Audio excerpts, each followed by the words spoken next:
O Show. This is the Big O Show. This is the Big O Show.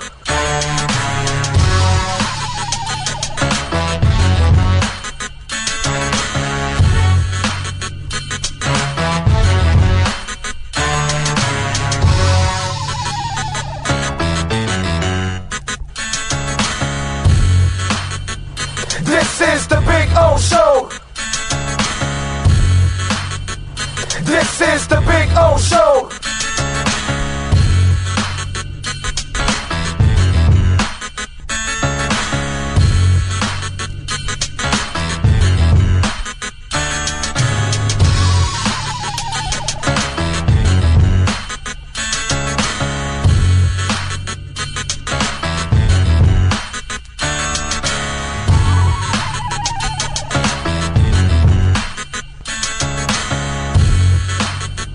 This is the Big O Show. This is the Big O Show. This is the Big O Show.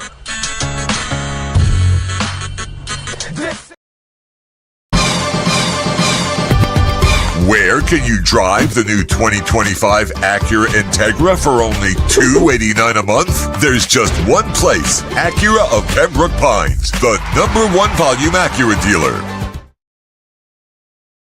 When presenting an award to an employee, athlete, executive, or fantasy GM, make sure you call Orvieto's Awards and More. For 35 years, these custom award specialists have been providing plaques, trophies, custom framing, while providing state-of-the-art laser and computerized engraving, UV printing, and glass crystal etching. They do all their engraving and printing in-house for quality control. Call Charles at 305-949-8098 or visit them at orvietosawards.com. Orvieto's Awards and More, where recognition is rewarding.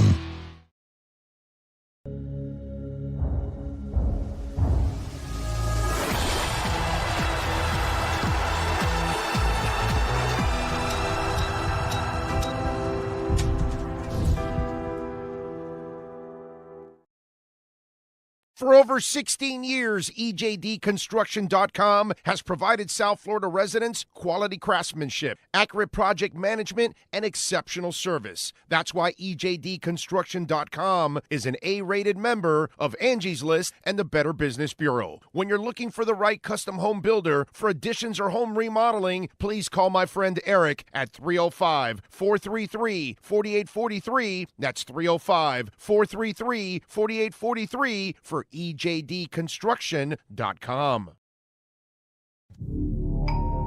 Oh, I think I know what this is. Houston, we have a package. Hello? No matter where you are, the Sloman Shield home security system guards your home. With next-gen perimeter protection, 24/7 monitoring, and interior motion sensing. And right now, get a free Sloman Shield security system and doorbell camera, all professionally installed, for free. Shield your world, the Sloman Shield.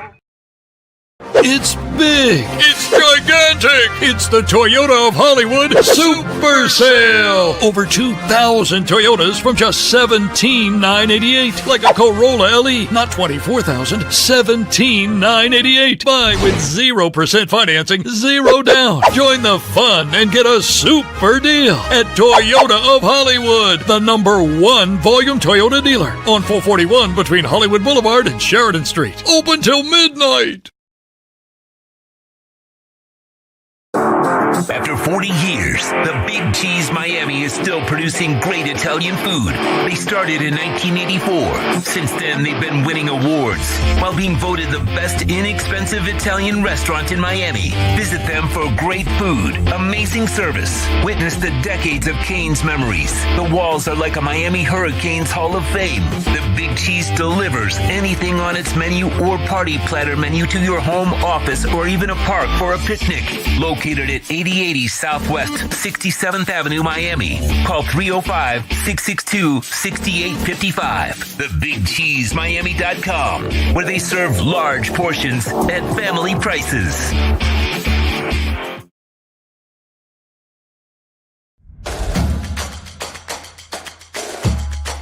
Welcome to Caneswear.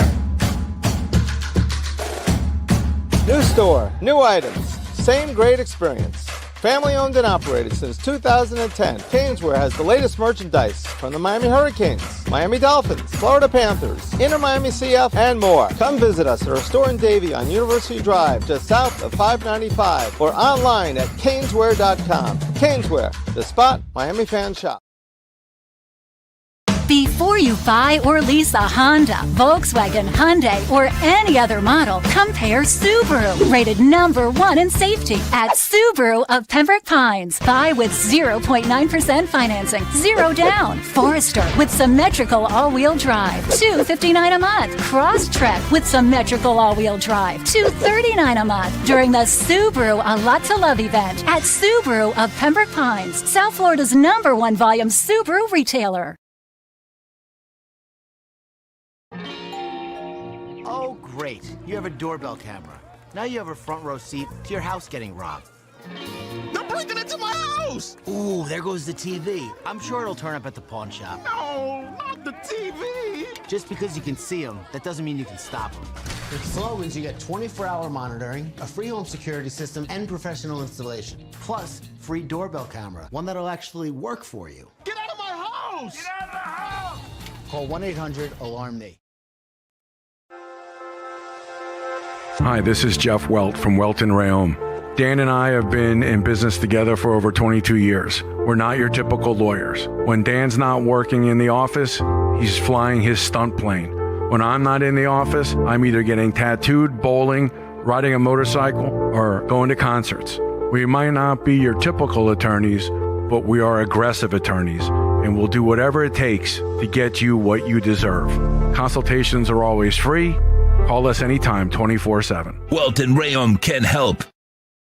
When it comes to your smile, confidence is so important. At Moody S Dental, they provide the services to get your smile back. This family-run practice prides itself by offering the latest technology to give your family the best experience possible. Moody S Dental has been in business for over 30 years with offices in Hialeah and Plantation. They accept most major dental insurances. They provide free new patient exams, 20% off select treatments. To qualify, please follow us on Instagram at moodys.dental. Moody S Dental has been in business for over 30 years. To schedule an appointment in Hialeah, call 305-821-0231 and Plantation 954-692-6825. From Invisaligns, dental implants, same-day crowns, and the preventative care and preservation to get your smile back. Go to moodysdental.com to find out more and tell them Big O sent you.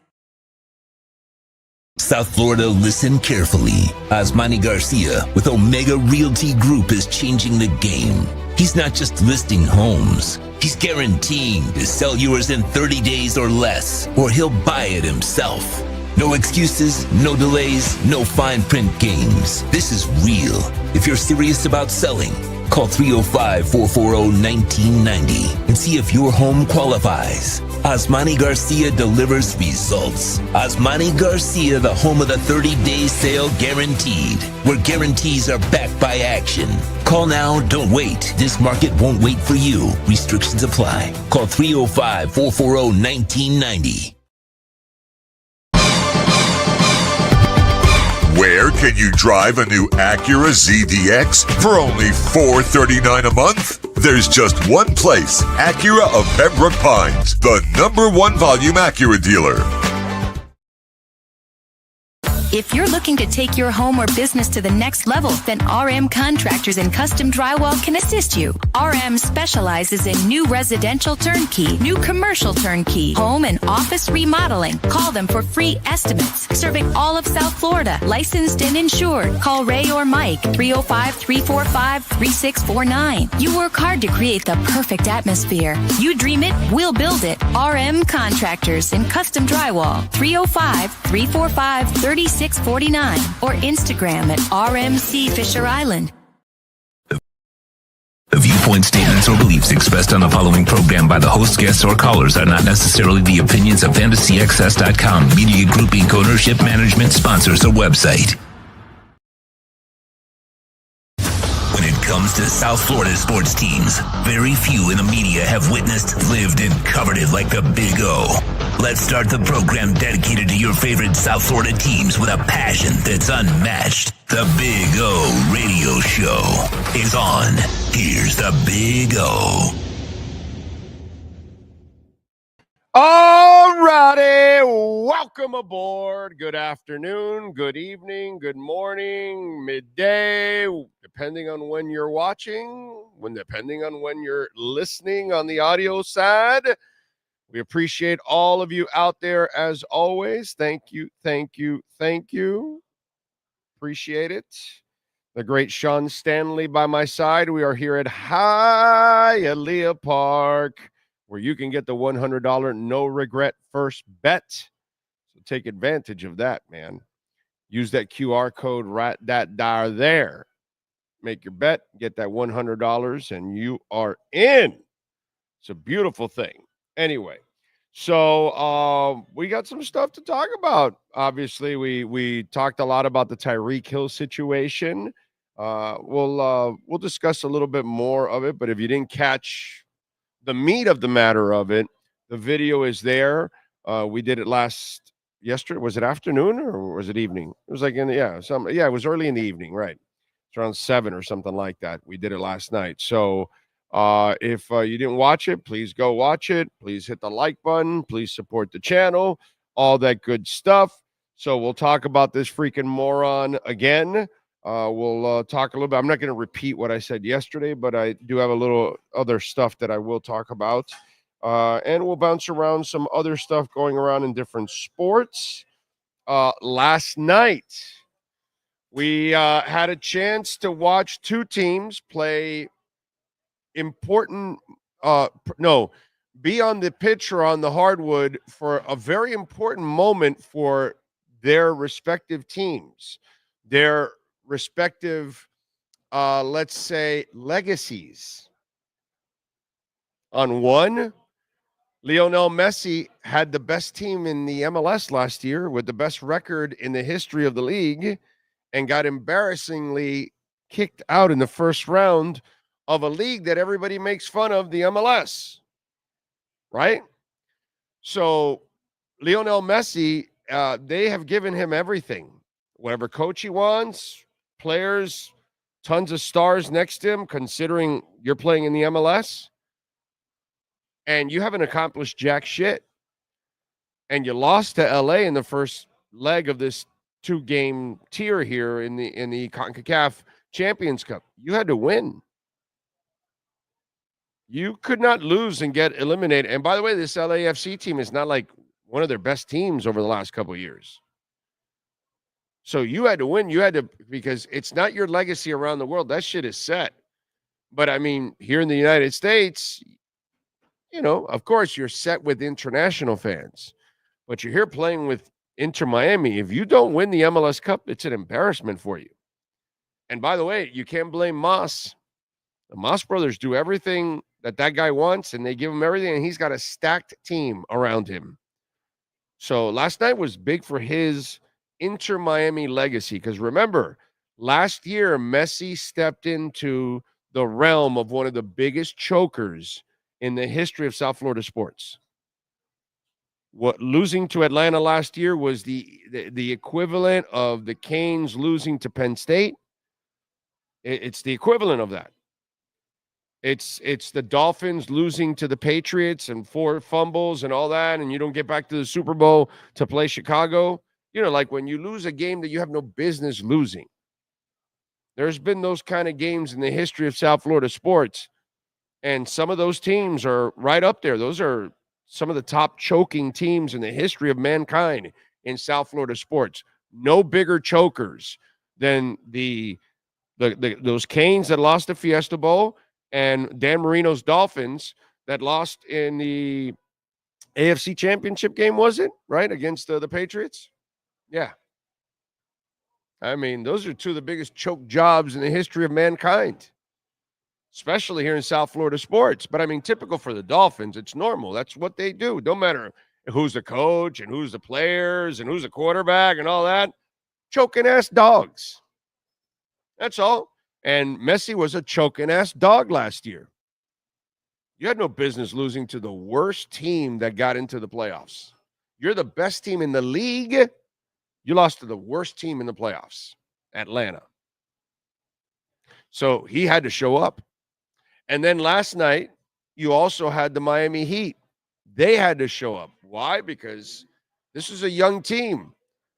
Tyler and Bam have never been leaders. So both were being tested. And let's talk about first who failed. We'll get to let's give you the bad news first, then we'll give you the good news after. But let's get into what happened last night with the Miami Heat. They lose last night 119 to 111. They got giddied.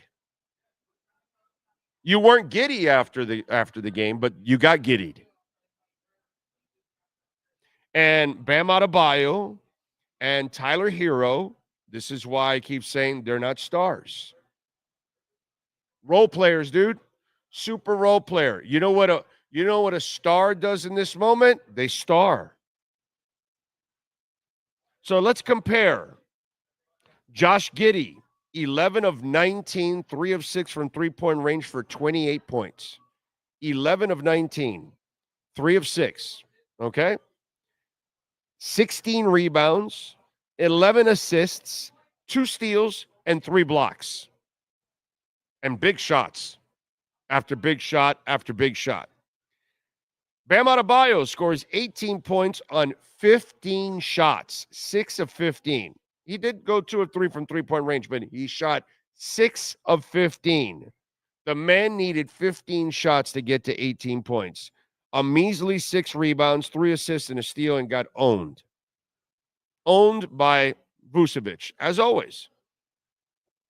Tyler, he scored 30 on 26 shots. The other kid scored 28 on 19 shots. 13 of 26. Yeah, it's 50%, but it's not good enough. And 2 of 7 from three-point range. And we talk about the king-size dumbass 3 he took.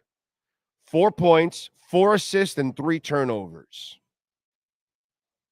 Bam Adebayo and Tyler Hero had to step up. And you know what they did? They needed Pampers. This is why they are sidekicks. This is why they need Butler or they need Wade or they need a star leading them, because they don't have the cojones. And we're talking about beating the Bulls, dude. Like, that ain't shit. Let's be honest now. Who are the Bulls? And they own your ass. They swept you this year.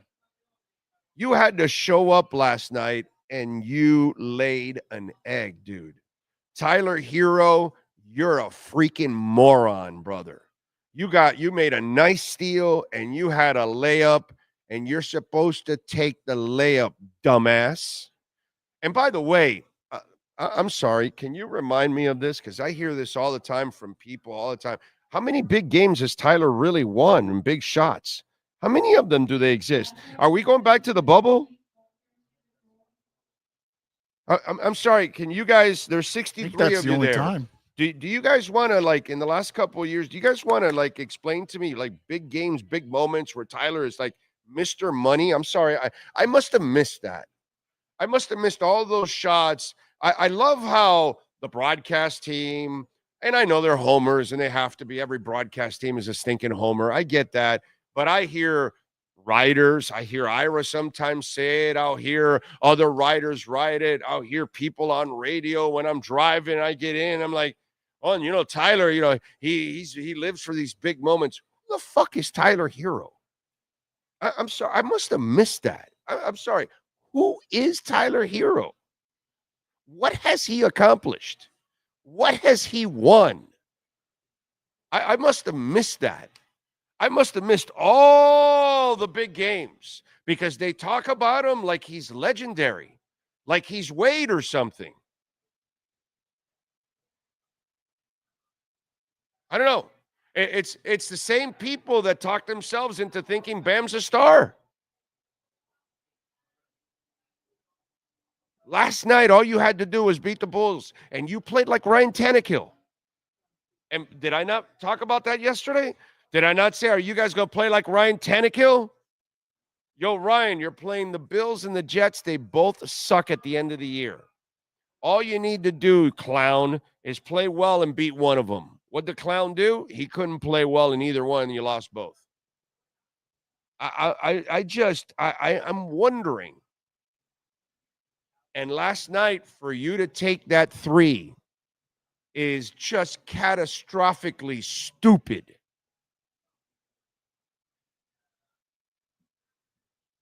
You got, I don't know, what was it, like 33, 37 seconds or something, 35 seconds, 36 seconds left. Brother, you had a 2-for-1 there. You take the layup and you've got a 2-for-1.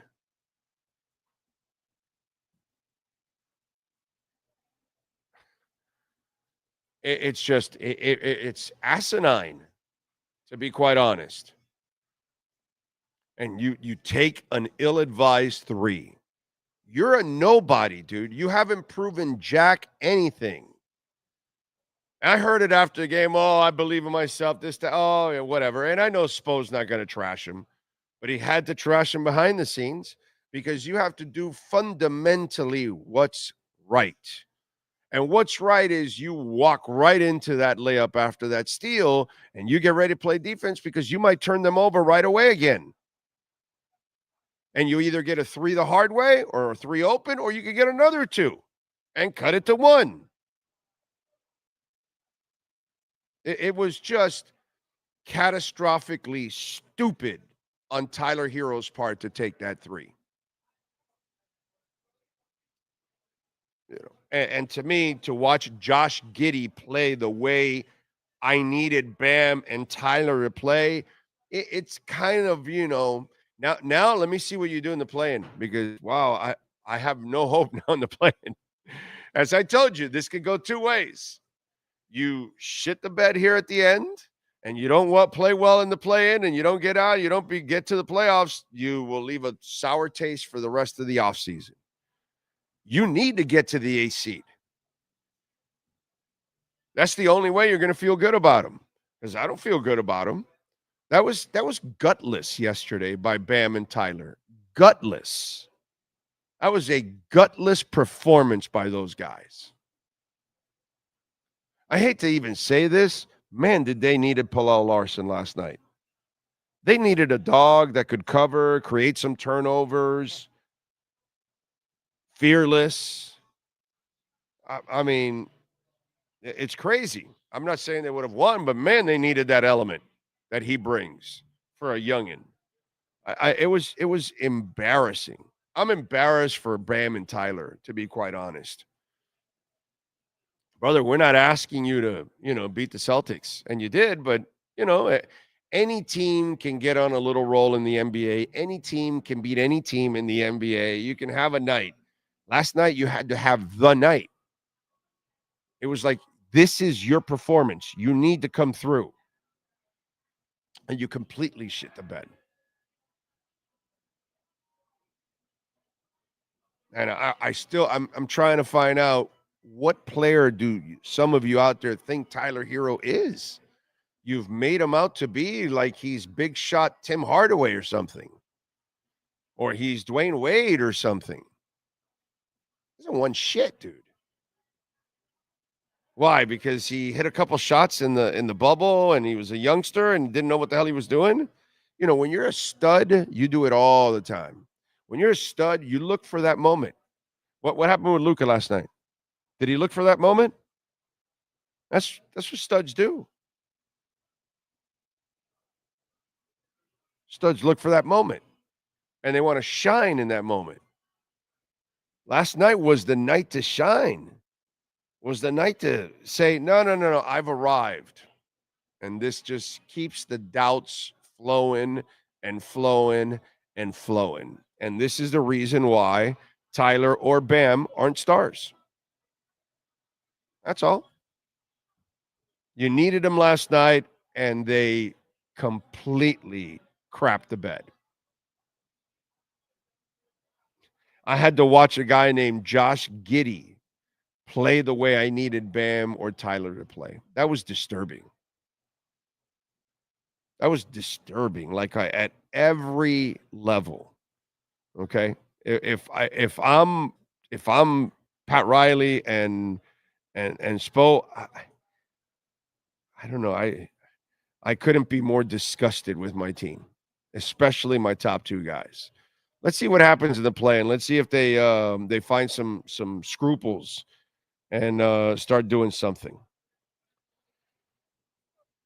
Osmani Garcia, by the way, he's the man, the myth, the legend. He knows how to get it done. And folks, right now some houses are getting on the market. And for those of you that have been thinking about it, well, right now you can call Osmani at Omega Realty Group. And listen, Osmani, I've known him for a long time, over 15 years. And right now he is guaranteeing to sell your home in 30 days or less, or he'll buy it himself. No excuses. No delays, no fine print games, which is very important. It's real. So if you're serious about selling your home and you live here in the state of Florida, call my guy, Osmani Garcia, 305-440-1990. Call him to see if your home qualifies. And I'm telling you, he delivers results. I know because I've had many of my listeners over the years deal with Osmani, and all of them end up being very happy, not only with the way he gets it done, but in the manner he gets it done, the professionalism he shows, the courtesy that he shows. That's what you're going to love also about Osmani Garcia. He knows this is a big moment in your life when you're making a change, and you need to do it with the right person. Please call my guy, Osmani Garcia, Omega Home Realty Group, and they will guarantee to sell your home in 30 days or buy it. 305-440-1990. All right. Let's see. Inter Miami. Last night had to get it done. That's what stars look for, right? Tyler and Bam, they crapped the bed. They peed their pants. They couldn't get it done, unfortunately. Messi, well, I think he realized yesterday that yeah, dude, I need to start winning something in this country. I can't come here and just take the money, because then people are going to look at me and go, oh, he came to retire and he didn't really win anything. The League's Cup is not anything. It's not something we brag about. It's a bullshit tournament that they created with the MLS and the Mexican League. It's not really anything that, oh my God, people take super pride in.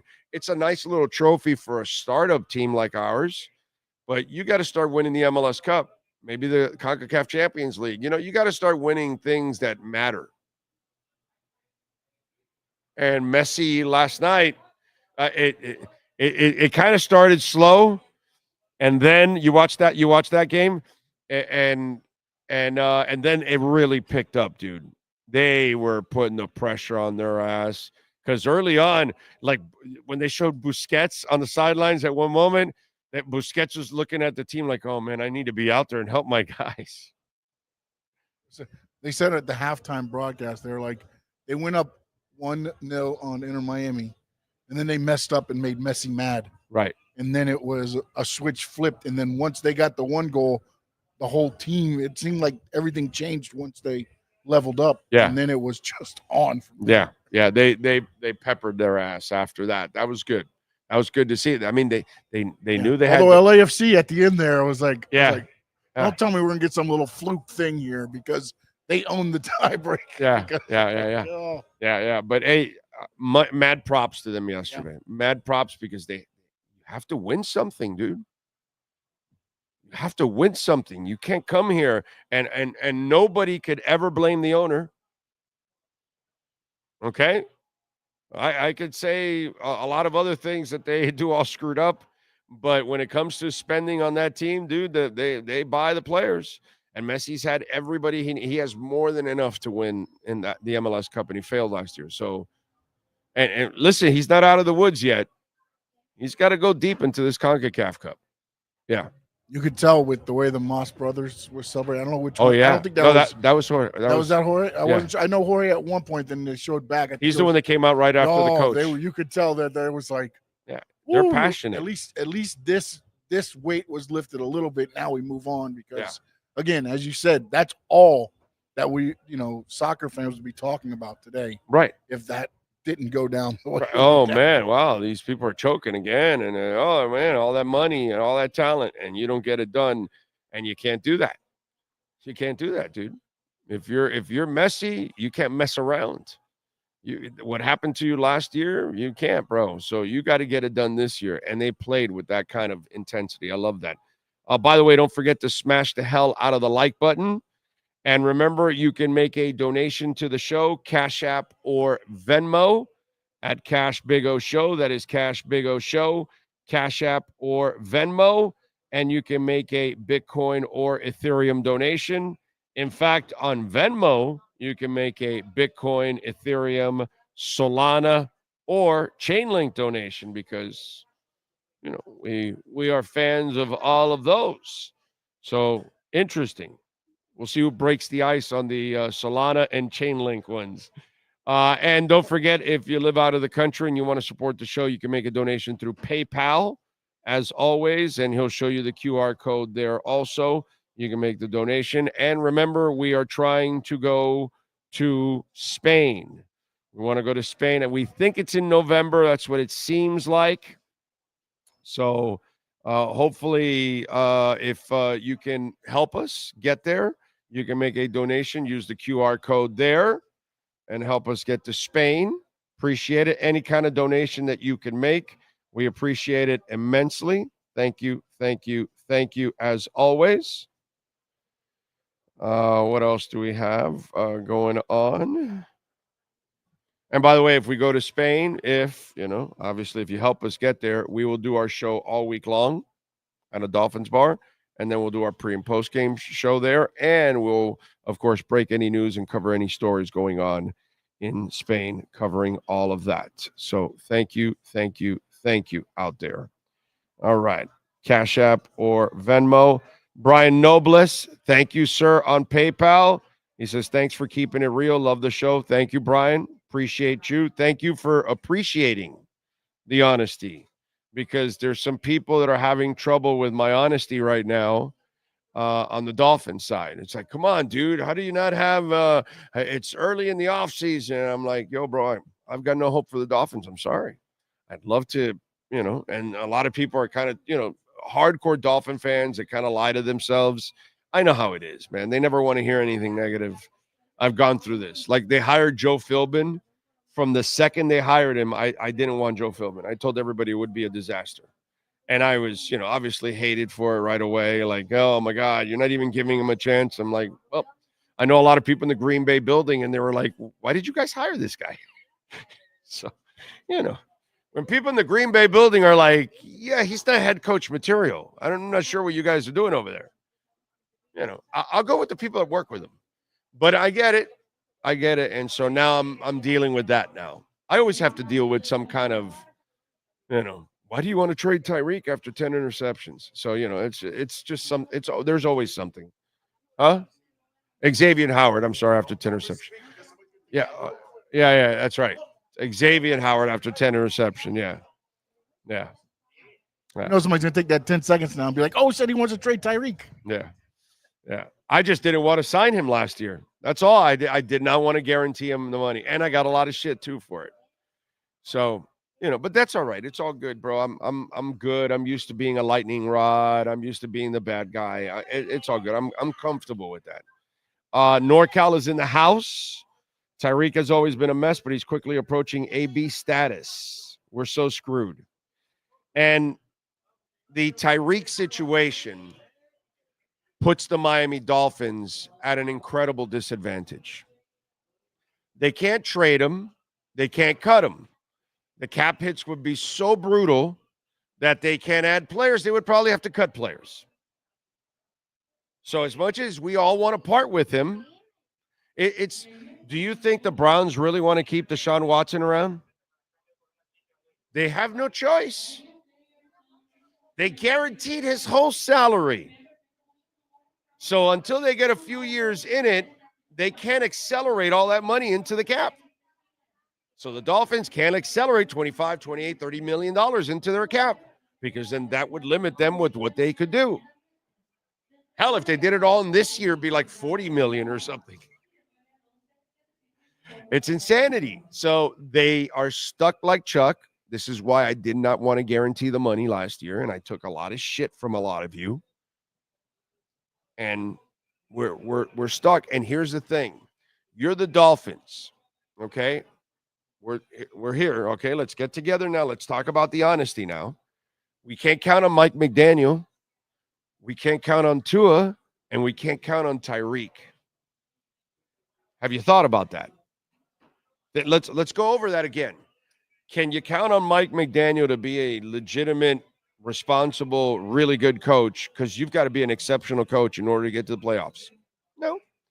Can you count on Tua to be responsible to take care of his body and his health?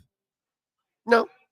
Can you count on Tyreek to run the right route, not drop footballs, not get in trouble off the field? No. So let me ask you something. What are you guaranteed of? I mean, those of us that have a little common sense, are we just going to lie to ourselves?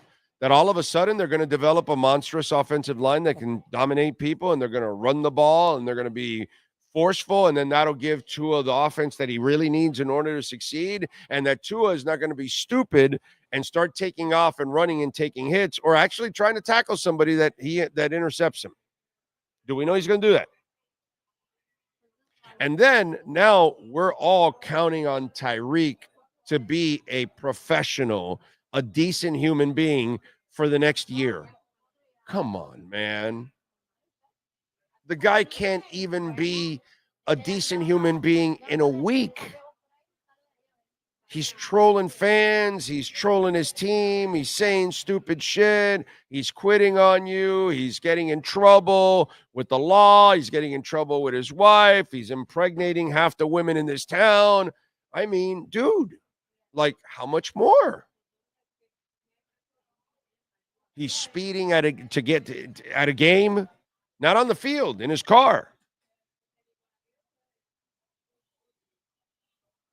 This is what we're guaranteed of. This is what we're guaranteed of. We're guaranteed of chaos. We're guaranteed of inconsistency. We're guaranteed of irresponsibility. We're guaranteed of stupid decisions like Tyler Hero made last night. That's what we're guaranteed. Tua makes stupid decisions with his body constantly. Tyreek makes all kinds of stupid decisions with his hands, with his body, with his family, with his football team, with everything. And Mike McDaniel, oh my God, talk about stupid decisions. Oh my God, that man's on the roll of all rolls. And what you see, what happened with Tyreek, all it is just another one of the dominoes, and that's just it is. It's just a big old domino roll that keeps falling and falling and falling. You think you have the coach that can bring all of this together, bring harmony, bring discipline? Come on, man. How are we lying to ourselves? I get it, dude. Mike McDaniel has to do whatever he can to save his job. So does Chris Greer. God bless him. I know they're trying. But the situation they've put themselves in, because the Tyreek Hill situation is completely self-inflicted. You had a decision last year. You knew what he had done already on and off the field. You knew the totality of what he is and other things that you don't know. And then you still, and there was a faction of your team, a large portion of your front office that did not want to pay him, that did not want to guarantee him. And who gave in? Who won in the argument?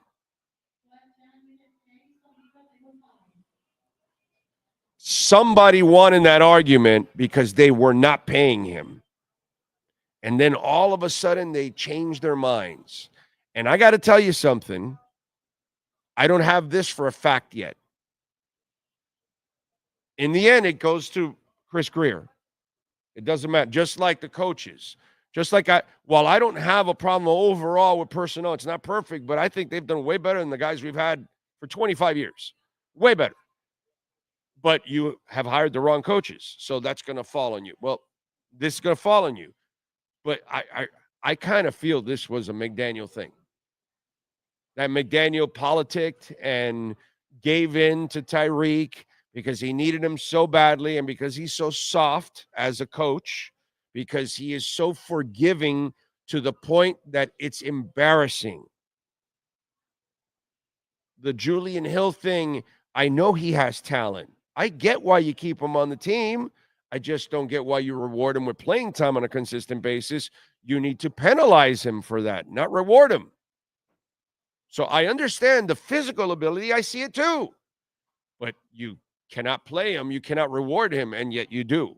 And so all of these things, you were rewarding Mostert until you were forced to finally do it. And then with all that, the stupid coach that Mike McDaniel is, did he use right enough? No, he overloaded HN and put him at risk of injury. There's no way that you can convince yourself that all of this is going to be fixed and that Tyreek Hill is going to be a decent human being and a professional from now to the end of the season. And then Mike McDaniel is going to be a competent coach. Or that Tua's going to take care of his body, or the O-line's going to be really, truly fixed. It's just hard, dude. It's actually impossible. Because it's really the mathematics behind it, the chances of you making a complete turnaround are near zero. Deep down inside, you all know, I know what's going to happen by the end of the year. We all know what's going to happen. We all see it. It's not writing on the wall. It's a neon sign.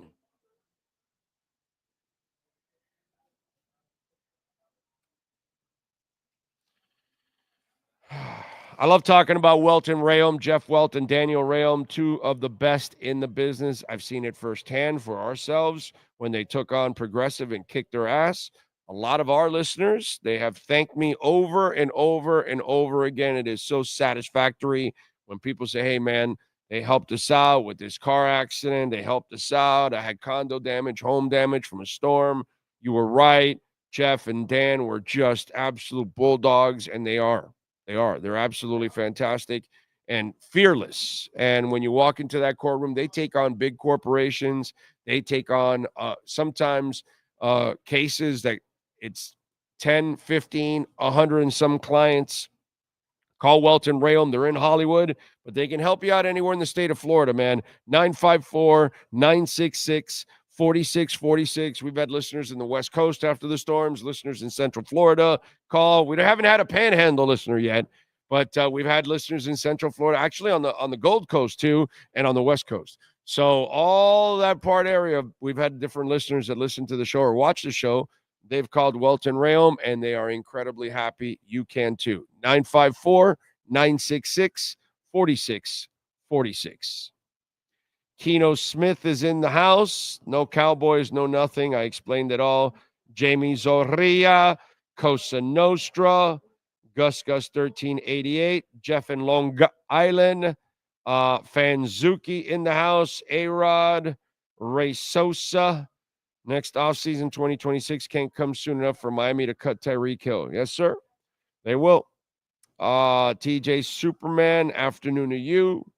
Chase 1. Big O was spot on about Tyreek Hill. Thank you, sir, for listening and then giving us some credit. Thank you. JC, thank you, sir. And we love you out in Canada. Okay? Don't hold it against us. That's all I can say. We love you guys out there, all right?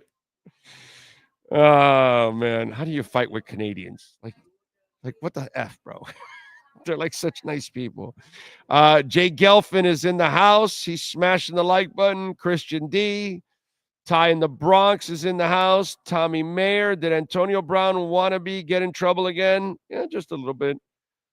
Alexis Palenzuela. Sam the Man. John Padilla's checking in from the Bay Area in California. Hey! Lisa Rose. Dan is in. Big O, I get you. Tyler Hero would be the fourth best player on the Lakers. Fourth best player. How about if we put him in the Zoe Timmy team? You want him over Zoe? You want him over Timmy? You want him over Dan Marley? You want him over PJ Brown? No? James Posey? No. No, he would defend the best player. No. No. Do you remember James Posey? He can hit a three. D and three. James Posey.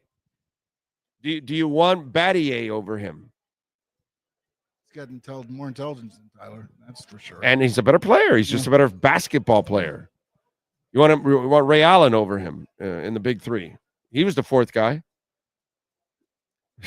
No.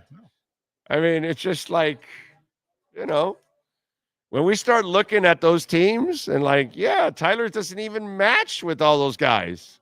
Like, there's a whole bunch of players you want in front of Tyler.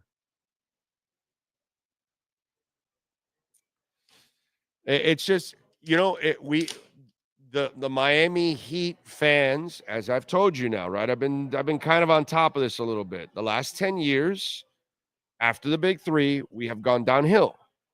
We're not the same franchise. We don't have the same level of talent.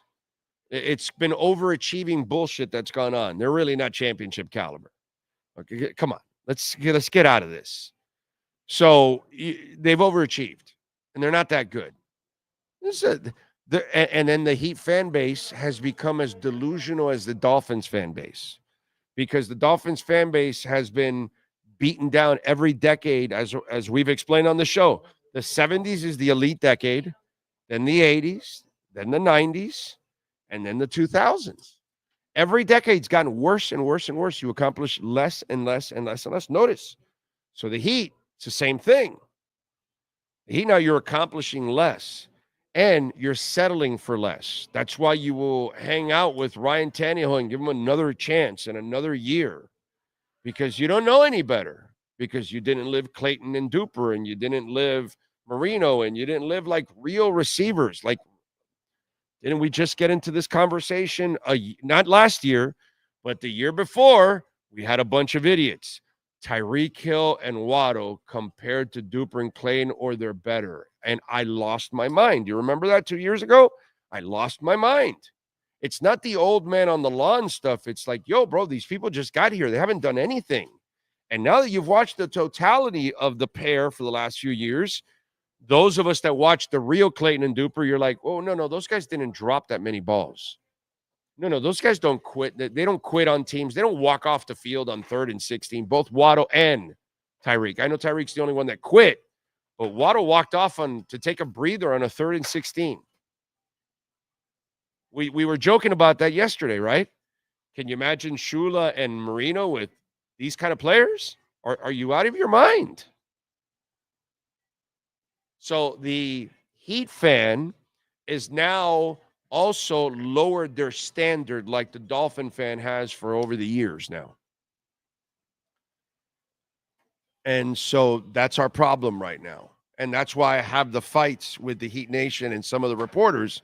No, Bam's not a superstar. He's not a franchise player. He's a super role player. Tyler, no, he's not a star. But, they want to make him out a star. And they all want to talk him up like, oh, he's like Mr. Big Shot. He's won all these big games for us. We can make a whole half-hour highlight reel of Tyler Hero winning big games and big shots. If it lasts 2 minutes, I'd be surprised. So that's our problem here. The Heat fan is in the process of morphing into a Dolphins fan. They're adjusting to a lesser decade of lesser accomplishments. We'll see what the next 10 bring us, because you may not have Riley for the next 10. And Riley has not been, the first 17 years or whatever, he was on his A game. The last 10, he hasn't really been on his A game. I'm just telling you, just from watching this from afar, I've seen a lot. I've watched a lot develop over the years. So this is what's going on. So that's why, John, Tyler would be the 8th best player on I might take Eddie Jones over him, dude. Oh, man. Bam is no better than a 3 option. That's exactly it. 2 stars and Bam can be the 3rd. Exactly. The 2 stars carry you. Bam supports those guys. I'm with you. But he can't be a lead guy. He's not. That's not who he is. Let's see. Lofi in the house. Hello, Lofi. You can stop with the Tyreeks stuff also. Luis Benito. John Padilla, thank you, sir, for the love on the super chat. He says, as soon as the schedule comes out and I buy my front row ticket for the Spain game, I'll definitely start donating 1 week in Spain. Thank you, John. Appreciate you, bro. Thank you. That's very nice of you. Looking forward to it. We want to cover that Spain game because I think that's really our only special game this year, because I don't know if we're going to have a special season. I hope so. I hope I'm wrong, man. I would give anything to be wrong, to be quite honest. I love the freaking Dolphins, bro. But I'm not going to lie to you people. I'm not going to sit here and make bullshit up. It's not what I do. It's not my style. Joseph is in. He says, great afternoon, Big O. The good Lord help me close the deal on a car I sorely needed. I'm ready for my daily education, sir. Thank you, Joseph, and good luck to you, bro. Glad you got the car. Glad you closed the deal on the car.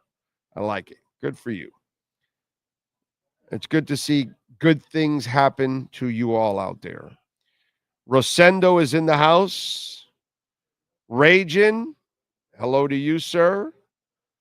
Let's see. Come on, it wouldn't be the Dolphins without drama and off-season embarrassment. LOL. Yeah, I know.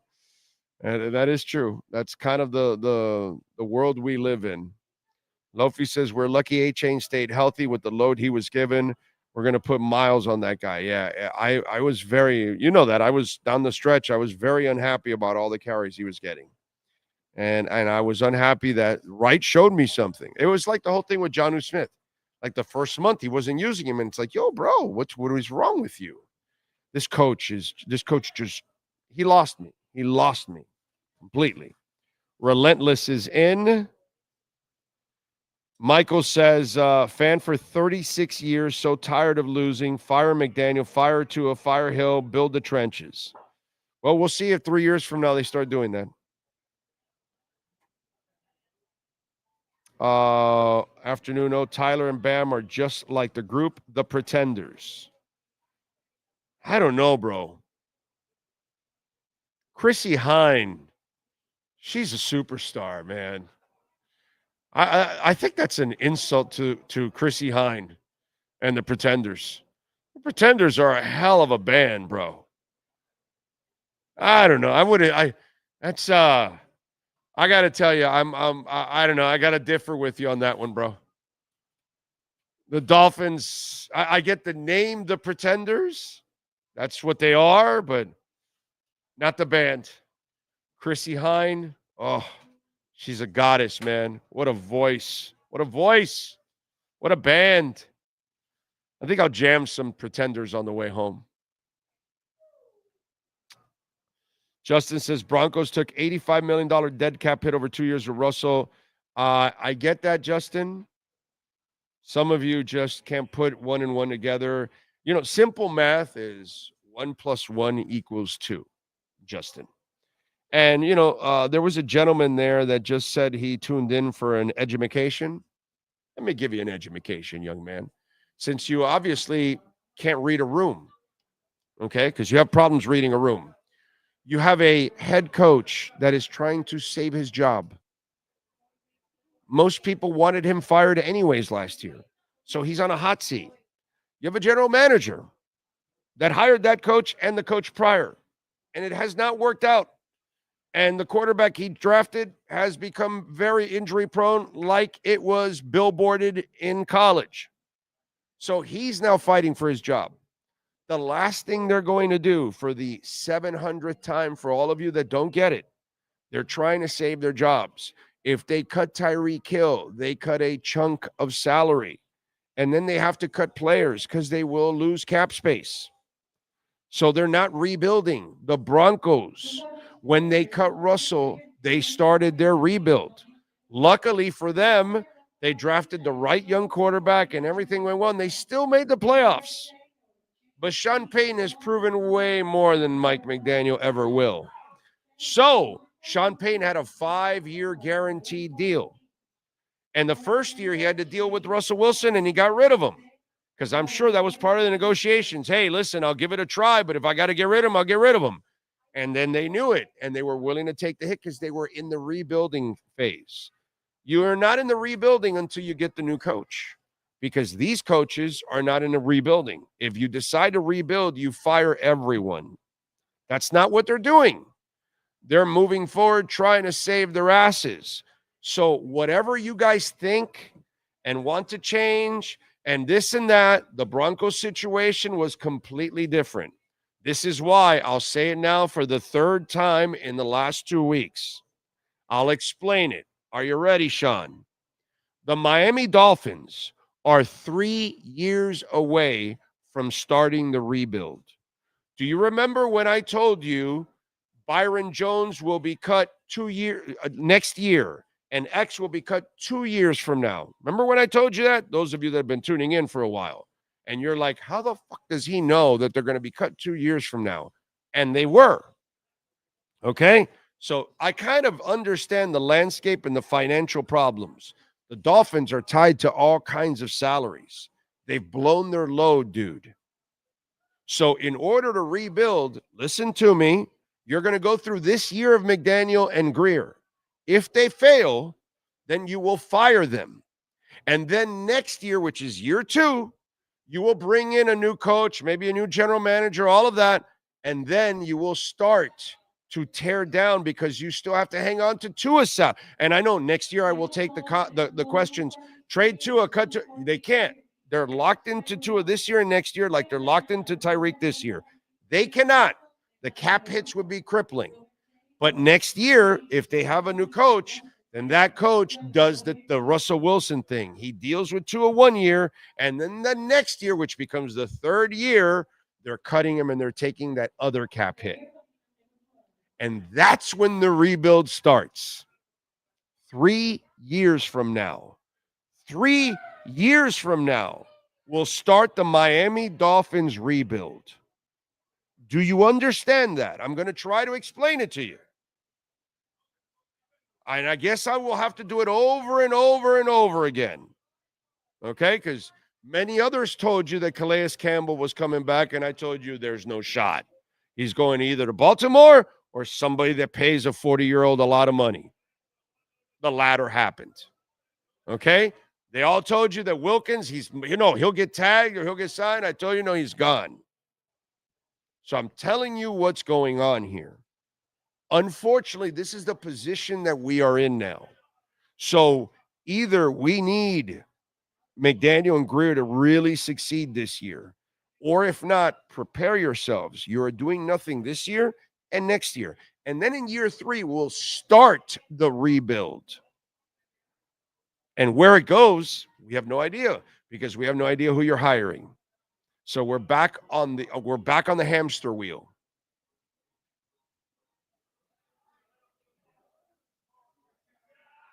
That's it. Okay? I know you don't want to hear that. You want to hear we're trading for Dalvin Cook or signing him or Jonathan Taylor. You don't want to hear that that's not going to happen. I get it. I understand. You don't want to hear that Teron Armstead will not come back here. But that's not what we do on this platform. It's not what we do. Okay? It's not what we do. And you can just check the track record. Am I going to miss? Once in a while, I'll miss.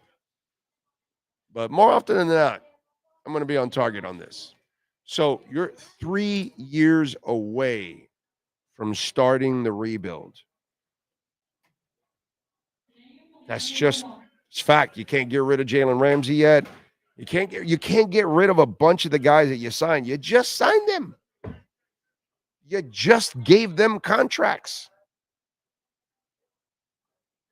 The Tua contract starts this year. There's no way you can get out of a ginormous contract in the first year. There's no way. You got to wait till the third year of it. And so we've got to go through this year, next year, and then into the third year. You're still going to take a monster cap hit, but at least you can kind of get out of it because it's your rebuild year. You can take the cap hit because it's a new coach, new front office. We it's the pass, the hamster wheel. The hamster wheel. Hey, Sean, this is the year that they got to take the cap hits. They released Ndamukong Suh. We're going to take a $19 million cap hit one year and a $13 million cap hit, which means, of course, for those of you that don't know the math, that means $32 million of cap space in 2 years was not used for players. You guys remember that?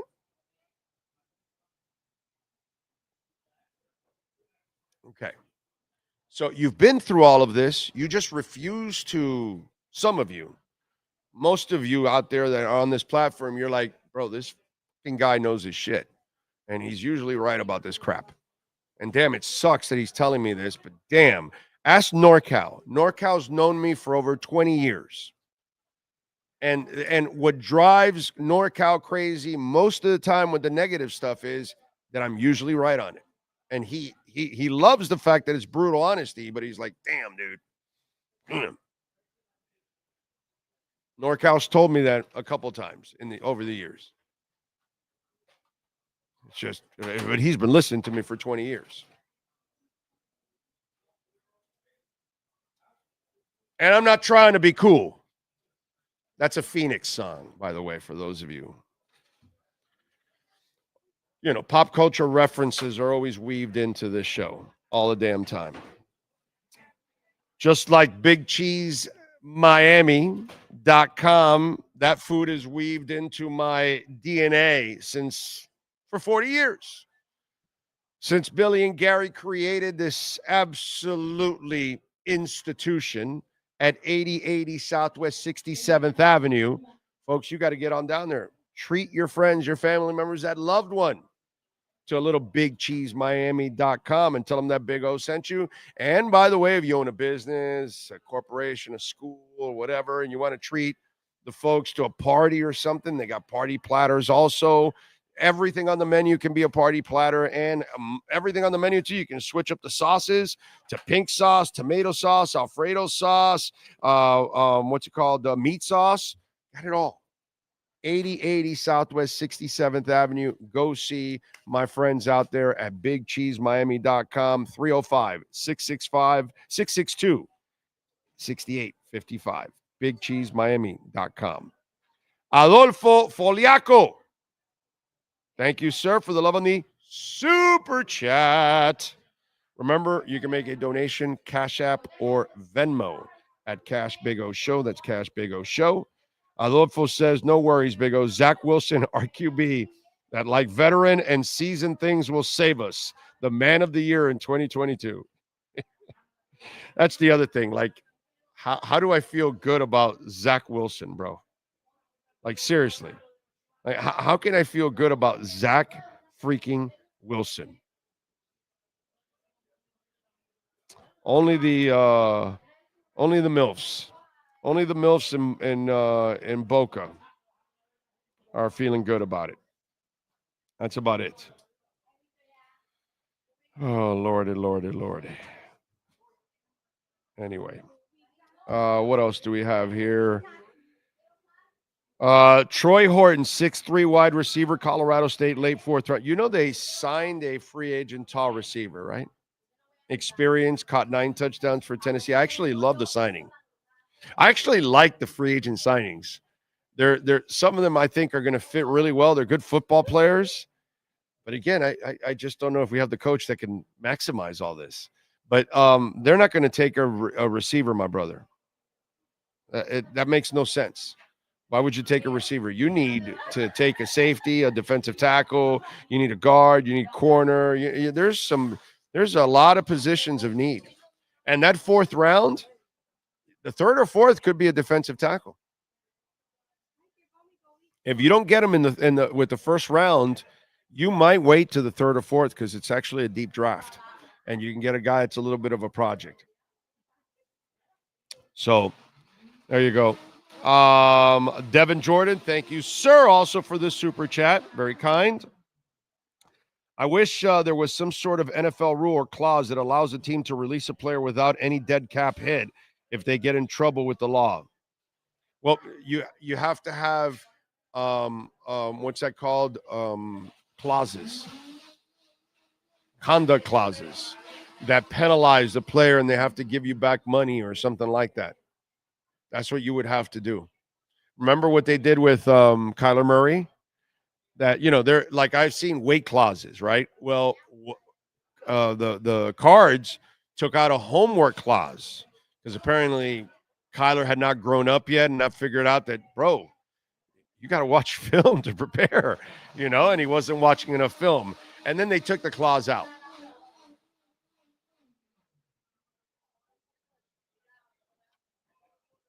They clearly did not protect themselves.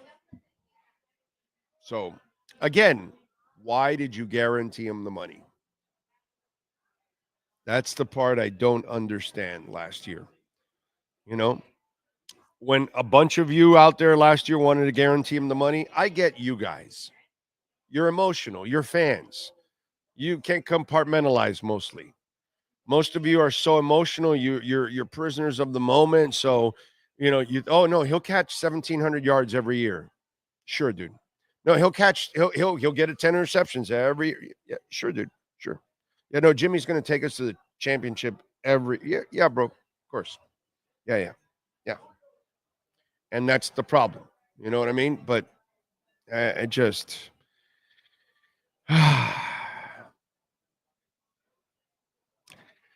Tommy says, do you think Black Sabbath reunion show in July might be a pay-per-view, Big O? I don't know.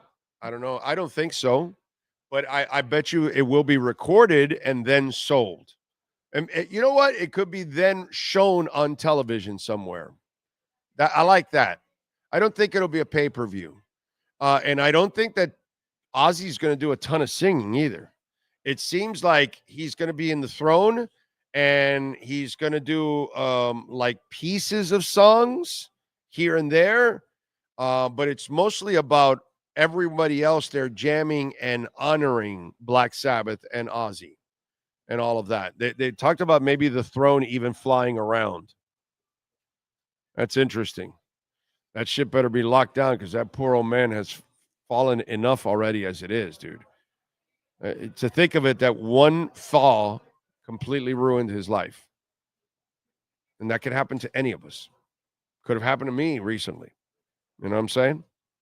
So, by the way, I had my meeting with the neurologist today. Actually, it was a neurosurgeon. So I still have to meet a neurologist because I thought it was, but the neurosurgeon, it was good because the MRI, my MRI on my head was great. No swelling, no brain bleed, no nothing, none of that stuff that could be serious, of course. So that's good. I still have to, because I have like a little bit of numbness that I get in my right leg. And I think it's because when I fell and I hit my back. So I think it's kind of messing with it. I don't think it's from when I hit my head. I don't think it's from that. So I have to check that out. That's about it. So I am going to see a neurologist. Now my wife is going to set me up with a neurologist. That's next. But the good thing is that the MRI and everything all checked out. It was all good and all that stuff. So there you go. So prayers. I'm lucky, So hopefully I can just I still get a little bit of lightheadedness. And that's where I have to now talk to the neurologist about that. The neurosurgeon was, no, I'm here to check out your MRI and see if there's if your head is healing and all of that, the stuff with your numbness, I got to, you got to go to the neurologist for that. And I'm like, all right. So whatever. So, but at least hopefully that can be treated or whatever. And, it is what it is. When will the curse end? It's just, the Panthers were incompetent for many years, maybe 2 decades, and then they finally figured it out. And that's just kind of the way it goes. Our team has been dysfunctional, and our team has been a bunch of underachievers for 40 years. For 40 years. We underachieve with Shula Marino all the way through. And with Shula Marino, we choked in all the big moments. So, nothing's changed for 40 years. Doesn't matter who the faces are. We don't win, we choke like dogs in every big moment. Doesn't matter who the QB is. It could be Marino. It could be Gus Frerotte. It could be Ryan Tannehill. It could be Tua. It doesn't matter. The franchise is a bunch of choking dogs. It's what it is. That's all. Marino's the best player I've ever seen, best quarterback I've ever seen, and his career with the Miami Dolphins is just loaded with choking-ass, big-ass moments. Loaded. What are you going to do? Go back to the spike play? What'd you do against Buffalo in the 90s? No, they owned your ass. What'd you do when you got to the Super Bowl? They owned your ass. What'd you do when you beat the Bears, but you had a chance to go meet them in the Super Bowl? You choked. Nothing's changed, dude. Whether we have the best quarterback in the league or the whatever you think Tua is, the 5th, the 15th, the 25th, I don't care. Doesn't change. Choking dogs. So it's a 40-year thing, dude. It's 40 years of never, ever achieving anything whatsoever collectively. At all. At all. That's it. And the 2 trips to the Super Bowl were flukish. That's all. Because proved it. Those teams never went back again. Flukish. And when you got to the Super Bowl, you got your asses handed to you. Flukish. And when you had a chance to go back, you choked like a dog with four fumbles. It's funny how we think it's just the last 20 years. It's the last 40 years. Same shit's been going on. Faces and the names change. You've been entertained by Marino's arm and Ricky's legs and Jason Taylor's tenacity and Zach Thomas's undisputed commitment and all that good stuff. We've had a lot of good moments. Lamar Smith and an Ajayi year and individual stuff. That's all we've been entertained with. There's been zero substance collectively. Zero. It's an embarrassing situation every time you're in the spotlight. So, yeah, it's 40 years. 40 years of just not knowing how to get it done. Incompetence, dysfunction, whatever it is. 40 years. Actually, it's 45 or now, actually, because really, even from the early 80s, the success you had was kind of flukish. It's kind of like the Heat's 2 trips to the championship with Jimmy Butler. It's nice. It's a nice story. It's a nice story, but it's flukish. There's no substance behind it. It's flukish. That's all. You had a great coach, and you got lucky, and a couple things went your way, and you ended up there, but you didn't win shit. Flukish. That's all it is. So I don't know when the curse will end, when they figure it out. Big O, buy the dip. Damn right. Damn right. I just keep adding, and I'll just wait. They'll juice the markets at the end of the year. They'll have no choice. Frankie says, let's go inner. Messi showed out. He has to. Well, Suarez doesn't have to retire.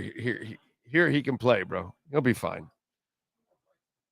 Yeah, the good thing is he hasn't bitten anybody. He hasn't taken anybody's ear off. And he doesn't need to try a bicycle kick. Right? No, I mean, really? yeah, as old as he is, bro. Jesus Christ.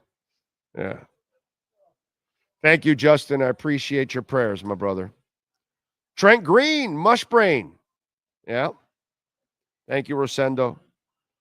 Let's see. Devin, Omar Kelly said something interesting about the whole Tyreek situation. He said, who lets their mother-in-law come live with them because she could have instigated everything? Devin, I've been pushing to bring my mother-in-law home to be closer to my wife. I don't have a problem with that. Go look at the police report. I went over it. Did you watch the show all the time? Did you watch the show yesterday? Go watch the show and go listen to the breakdown I gave you on it. I gave you a breakdown you're not going to get anywhere else. I guarantee you the psychological part of all of this, that the breakdown that I gave you, you will not get anywhere. Okay? And I, as typical, I disagree with Omar on that. So you got kids in the house. One of them lit your house on fire. You clearly can't handle all those kids, right? Plus, she's the wife of a rich football player. She probably has a little bit of a life herself. You know what I'm saying? I'm going to go out on a limb. Here's where I'm going to be completely talking out of my ass. I'm going to say she's not really a full-time mom. You know what I'm talking about? Like full-time mom, like you're all over your kids all the time, everywhere, constantly.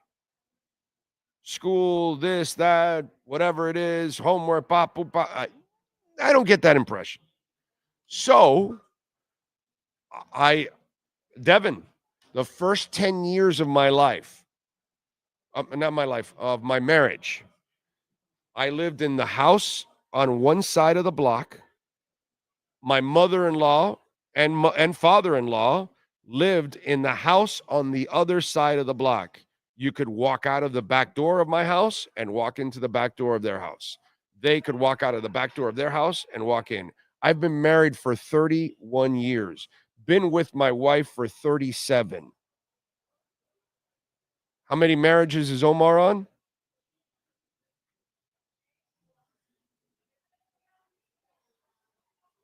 When there's love, when there's respect, when there's communication, when there's an understanding, when there's a priority, when there's a foundation, none of that matters, bro. None of that matters. None of that matters. So I've had the mother-in-law and father-in-law living behind me for 10 years. Now I haven't been living with them around us for whatever it is, 20-something years now, because we've been living in the other house now. And the father passed away, I want to say about 12 years ago, 13 years ago. And so the old lady's already like, she's at 80. And you know how the old people that are like classic old people, like, bro, you can't get those people to not be independent. You know what I'm saying? And so I'm dying to bring her to the house, Devin. You know why? My wife has to go back and forth all the time. And, take care of her this or that, which I understand. I don't have a problem with that, bro. That's your mom, dude. It's fine. I want her to come. So, you know what I'm saying, dude? Devin, we're talking about a guy that sticks his pecker in all kinds of other women and is coughing up kids left and right. I don't know. I didn't hear the whole thing with Omar, but how the fuck do you defend this clown? There's nothing to defend with this guy. He's not a father. He's not a husband. He's not a leader. He's not a friend. He can't be depended on. You know what I mean? I don't need to be friends with players or agents, my brother. I don't need them for stories. I don't need to kiss their asses. They can kiss my ass if you want, but I'm not kissing anybody else's ass. No player, no nothing. You don't get a break here. You earn it. So I'll disagree with Omar 1,000% on that. 1,000% on that. In fact, I don't disagree. I think he's freaking as wrong as he's been 1,000 times on my show. So, and I love him to death, but he says all kinds of crazy ass shit. Whenever I get in the car that I listen to Joe and he's on there, he'll say some crazy ass shit that I'm like, yeah, well, I don't get your clicks, so it's all good. Love Omar, great dude. Terrible advice. Do I think she's on the up and up? Not really. But is he on the up and up? I mean, come on, bro. He produces more kids than some smaller countries. More kids are born out of Tyreek than in Deerfield Beach. Daily. Let's see. Vivian Martin says, what makes you think in 3 years they're going to get rid of our quarterback Tua? I did not. Did you listen, Vivian? I said, if things go well, this year they save their asses. If things go bad, then you'll get a new coach in, and the new coach will have to deal with Tua, whether he likes him or not, for one more year like Russell Wilson, and then he can release him. Will he? I don't know. Maybe Tua kicks ass this year, stays healthy, kicks ass next year, stays healthy, and he's not the problem, and they get rid of everybody, and the new coach says, well, yeah, we got to, but he's not the problem. I don't know. But I'm telling you, fiscally, you cannot get rid of him. Like Tyreek, like I've been trying to explain, Vivian, to people over and over again. Bro, Tyreek's going nowhere this year. Well, Tua's not going anywhere. If you hate Tua, if you dislike Tua, that's not me, but if you dislike Tua, he's not going anywhere for 2 more years. That's my point. So if there's changes, and if they want to make changes, you will not make a change at that position for 3 years. That's my point. What else do we have here? Big O, I can only dream of the day when the Dolphins draft the trenches first, have a badass team providing actual fear, and we actually win in cold weather and playoff games. Oh, you mean the 70s? Yes. It would be nice if they can go back to the 70s. Big O brought up the mother-in-law last night. Instigate or not, Hill has to be accountable for his own actions no matter what. Yeah, you guys got to listen to my Hill breakdown last night. You're not going to get this anywhere. So most people won't even have the guts to talk about a lot of stuff I talked about yesterday. Walter is in the house. Even at sucking, they suck. Yeah, it's true. We don't know how to suck for luck. So, yeah, he's Walter. Walter, when you make a good point, you deserve props. Messi is still so good. They need to get a young superstar that's more important that can keep in the organization. They need a face for the new stadium. I've been saying that. You're on my page there on that one. Devin says, laughing my ass out loud. How many marriages is? Oh, yeah, well, I know he's like the next one will be like his third. The poor guy, So it just, that's like a terrible assessment because who lets your mother-in-law in? Well, bro, if you have a good family base, you can let your mother-in-law live with you. What's wrong with that? It's all good. Well, I'm Latin. So maybe my culture is a little different. We're very family oriented. So we don't mind if we have several family members in the house. That's not something that bothers me. You know what I'm saying? So, you're part of you got the half side Hispanic. So you know how we roll. Like Reggie White would say, the Hispanics, They have the ability of putting 50 people in a house and living happily.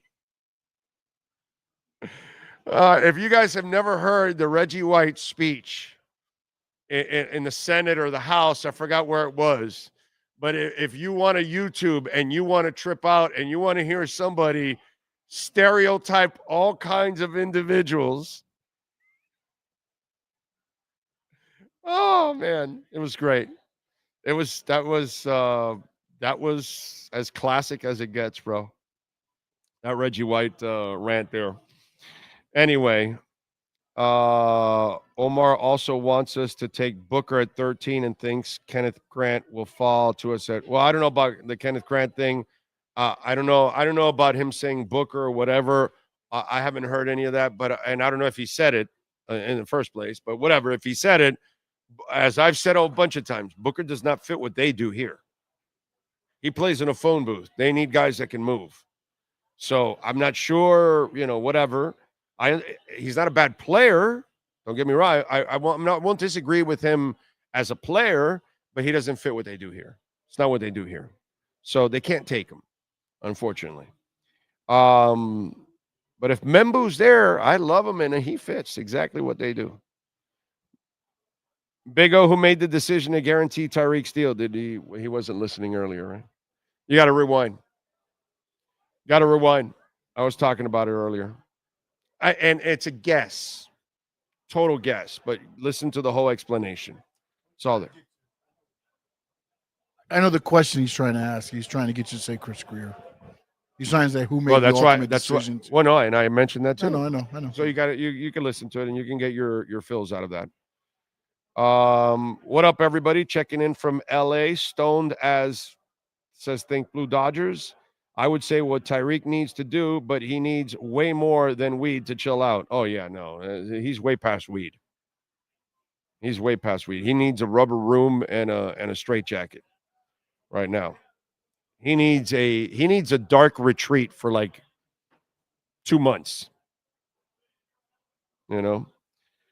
So I can only dream of the Dolphins making the Super Bowl. Yeah, so can I. I'm such an idiot. I rented an Airbnb the last 2 years, thinking, okay, come on, maybe you can pull out the miracle.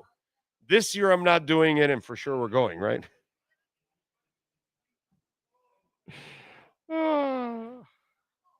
Some guy goes, you're always negative on the Dolphins. I go, bro, I've been renting for the Super Bowl the last 2 years. What are you talking about? Do you listen to the show? He goes, no. And I go, no wonder. It's like, you just make shit up. Oh, man. Why is it impossible to have a fast receiver and a physical O-line or run game? No. It's not impossible. It's just that they have done a bad job of developing a real offensive line for 40 years. Since the 70s. They forgot how to build an offensive line since the 70s. It's amazing. We've had some D-lines that dominate. We've had D-lines. Isn't that interesting? Over the years, we've had a couple of D-lines throughout that we're like, hey, this is a pretty good D-line. They could get after people and they can get after but then our O-line was always the problem. What, the unicorn thing that when they had Webb and Sims. Yeah, we had a left side. Well, no, and we had Dwight Stevenson for a little short window with them. So like for just a couple of years, so you had at least a decent left side, but and then we had never had a full line. You've had here and there. Yeah, and I remember Omar, to give Omar a little love, he gave the unicorn name to when we had Brandon Albert, Pouncey. Who was the third guy? Come on, give me the third guy. Who was the third guy? Was it the kid, Kerry? No, he was gone. Who was it? Who was the third guy? Why am I brain farting on the third guy? You got it? Oh, Patrick? Well, I've got more names than I got. Brandon Albert. Laramie Tunsil. No. Mike Pouncey. Jermon Bushrod, and Juwan James. Juwan James was he considered the third? I don't know. They said they nicknamed them the Unicorn Line in 2016. Was Tunsil part of it? It has him on here. Looks like he was the guard. Oh, if you go that's through right. Brandon Albert tackle, yes. Laramie Tunsil guard. No, he's right. Mike Pouncey center, Jermon Bushrod, and Juwan James. That first year, Tunsil played guard. That is right. I forgot about that. That's what we do now, right? That's what we do. Because they had Brandon Albert. I get it. I get it. That made sense. Yeah. But Juwan James, wow. I don't know if I even consider him that good. He was whatever. So, Big O, where did you get that black Dolphins cap with the old school logo? Oh, dude, go to Caneswear. And remember, use our code Big O10. They've got all kinds of, and they have I'm pretty sure they have the black one there. That's where I bought it. Yeah, Caneswear. And use our code Big O10 so you can get 10% off. You can order it online. And remember, if you order over $99 online, they give you free shipping. So maybe you get the hat and a couple of other things. Use our code Big O10 so you can get 10% off. Okay? Caneswear, my brother. Good luck to you. Yes, sir. With the unicorn line, was it what you were referring to a little bit ago about the Heat fans, where it just we've been so bad for so long? Was right. That good, or was it just because of what we've had? Right. It was so mediocre that unicorn line was like, oh, that's the best we can come up with. You know, like the Jamie Nails year. Oh, somebody said it. There you go. Like the Jamie Nails year, right? Like, oh wow, you know that year. It's the moments, not the right totality. Right. Exactly. And that year, you know, we were in a rut and all that kind of crap. And I'm in training camp, and I'm following it. I'm the beat guy at that time for QAM. And obviously people are asking, what do you think? This, that. And they used to hit in those days. And Jamie Nails was just signed, and he had lost some weight. He looked great, this, that. And a couple weeks in to training camp, I was watching what was going on. And I'm like, holy shit, these guys are going to be able to run the ball this year, finally. And people ask me, what do you think? I go, bro, they're going to run the ball, and they're going to make the playoffs this year. And sure enough, that's exactly what happened. And it was just one of those things, like people were shocked that they would run the ball. And that's because we saw it. There were two-a-days, I think, still at that time. They would hit and all that. And Jamie Nails was just a man possessed for those 2 years. Really, really freaking cool for Jamie. And I was really excited for our Dolphins because we were going to actually run the ball that year, because it looked like wow, all right, we even got a pulling guard. And it's like stuff that we never get. It's like a unicorn having a pulling guard here. Like, holy shit, we got one? We got a guy that can get to the second level? Wow. You mean we have tackles that can protect the quarterback? Wow. You know, that's kind of what we are. And it's amazing. I would draft a fat guy every year. Every year. Or two. If I didn't have a line like the Dolphins, two. Every year. I would just keep drafting fat guys. Just keep drafting fat guys until I get it right. I would not stop. It would not deter me. I don't care how boring it is for people. Without an offensive line, you don't do anything, dude. You could surprise. You could do what Mahomes did. You could do what Marino did. Yeah, if you have one of those freak quarterbacks. But notice, none of them ever win a title. No, dude. No. You need a line. And when Mahomes doesn't get a line, he gets his ass kicked. Happened this year. Happened a few years back. The last year Tyreek was there. They got their ass handed to them. And they went and fixed the line right away in the offseason. And then they went to win 2 more Super Bowls. You know? So it doesn't matter who you are. You need a block. And we haven't gotten that, bro. We just don't understand that part. It's really baffling how you go 40 years and all of these coaches and all of these front office executives, and none of them go out to build a mammoth line. And you know what's the worst part? You drafted Tua, an injury-prone, injury history quarterback that played behind a mammoth line. So you know that has to go for starters, and you've never done it. You've never produced it for him. You know, and a lot of times I think Tua does more than he should because of all the crap that's around them, that he knows that they can't get this done. The coach can't get the plays in on time. They can't run the ball. They can't protect. So he probably feels like he has to do everything. And even when they intercept him, he thinks, oh, I got to go out there and tackle him. And so it's just stupid shit. And the rest is history. It's frustrating, ladies and gentlemen. It's just absolutely frustrating. Brian Nobles, thank you, sir, again for the love on Cash App. You're a stud. Says, I like Omar, but he doesn't want to anger players. Oh, I mean, I think he's not worried about that. I think he would anger some players. Maybe he's friendly with some. That would be a whole different ball game. Yeah, if he's friendly, if anybody in the business is friendly with a player or something like that. Example.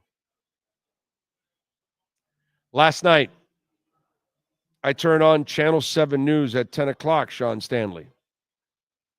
So I watched the entire newscast because I like watching the Channel 7 newscast, right? They do a good job of covering the local news all over the place. Got some good reporters there and all that good stuff. So sports rolls around.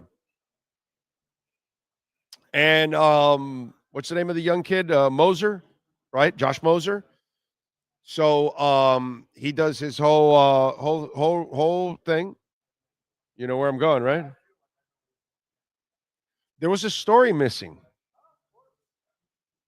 On Channel 7, 10 o'clock primetime news. Sports comes up. They break down the Heat loss. They talk about Inter Miami. You know, everything. The Marlins. I mean, not that we mentioned, but they mentioned it. You know, I mean, they got even something else in that was a little bit off the beaten path. I forgot what it was. No mention of Tyreek Hill's arrest. I mean, run-in with the law and his wife and all that stuff. It's in everywhere. Papers. Channel 10 broke the damn news.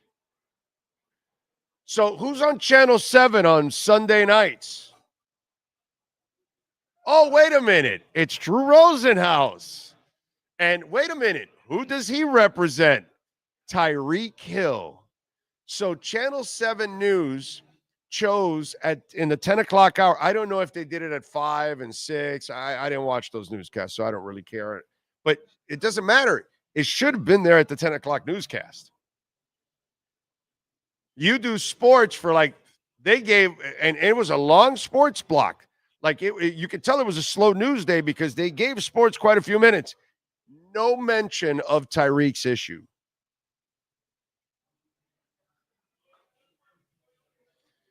Well, that's fantastic, bro. That's a fantastic way of selling out completely. So. Yeah, of course. Got to keep Drew happy. Yep.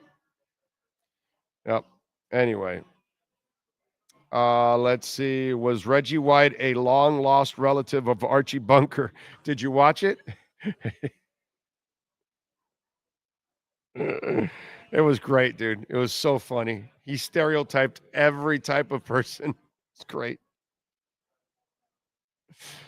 You can meet an Asian person, and he can turn a television into a watch. So it was something along those lines. It was just great. It was just like, the Jewish people, they know how to make money. It's great. You got to watch it. It's hilarious. It's so stereotypical of everything. It was just freaking hilarious. Just awesome. That's back in those days, and that raised a little bit of a stink in those days. Okay, people were a little bent out of shape on it, but I can't imagine Reggie doing that now. Oh my God. Cancel culture. Oh God. The Minister of Defense would be sent to the dungeon. Oh my God. If Reggie did that in today's world, oh, Lord it. Oh, if you haven't seen it, go. It's freaking hilarious. Pat in Nashville says, this is 2004 all over again. The time does Tua to retire to spend time with Jelly Roll. Tua loves everything roll. Devin says, the best O-line the Dolphins ever had was when Ricky Williams ran for 2K. That's not the best line they ever had, bro. The lines of the 70s and the aforementioned Webb, Sims, and Stevenson alone with whoever was on the right side, Dennis or whatever, better, way better, way better, way better. Ricky made that line. Okay, more than the line made Ricky. Let's be honest. Ricky was super special, bro. Super special. It was a good line, but not compared to the other line. You might be a little young. That's why you're saying that, Devin. But trust me, those lines weren't better than the ones I just talked about.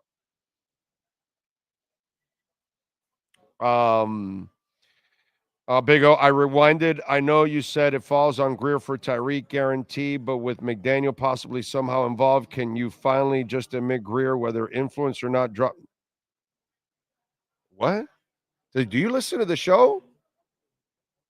How many times have I said that they dropped the ball with Flo and McDaniel, and they won't be brought back to hire their third coach? How many times have I said that?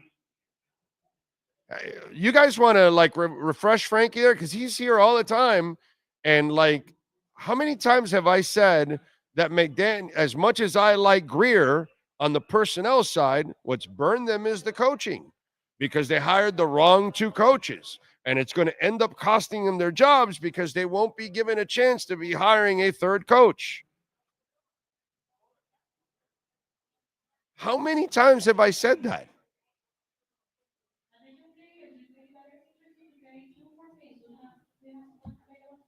For that, Frankie, you need to send in $100 of Bitcoin.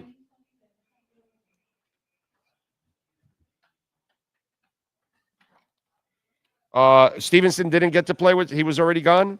All right. Well, that sucks. So then I didn't have that. I thought he maybe made it for a year or two. No, huh? Stevenson, it was probably, yeah, you're right. Because they were like late 80s, right?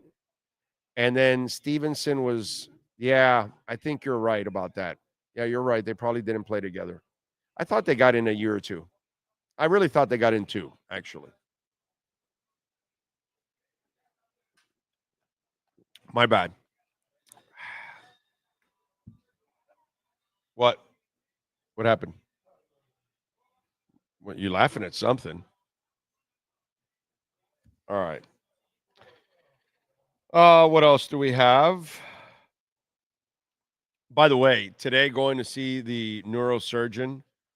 Just had it happens to you guys too. I had a 9:15 appointment. 9:15. I wasn't taken care of till 10:50. Like, dude, I could have been prepping more for the show. I could have slept in if I felt like it or whatever. I didn't have to fight with traffic nearly as much because I had to leave early in order to be there at 9:15 because I'm still stuck in rush hour traffic. Isn't it? And then the dude sees me for the top 7 minutes. How are you late for any appointment when you're seeing people for a couple of minutes? I don't understand that. And it's a 9:15 appointment. How many appointments have you had already? 1? Probably opened up at 9.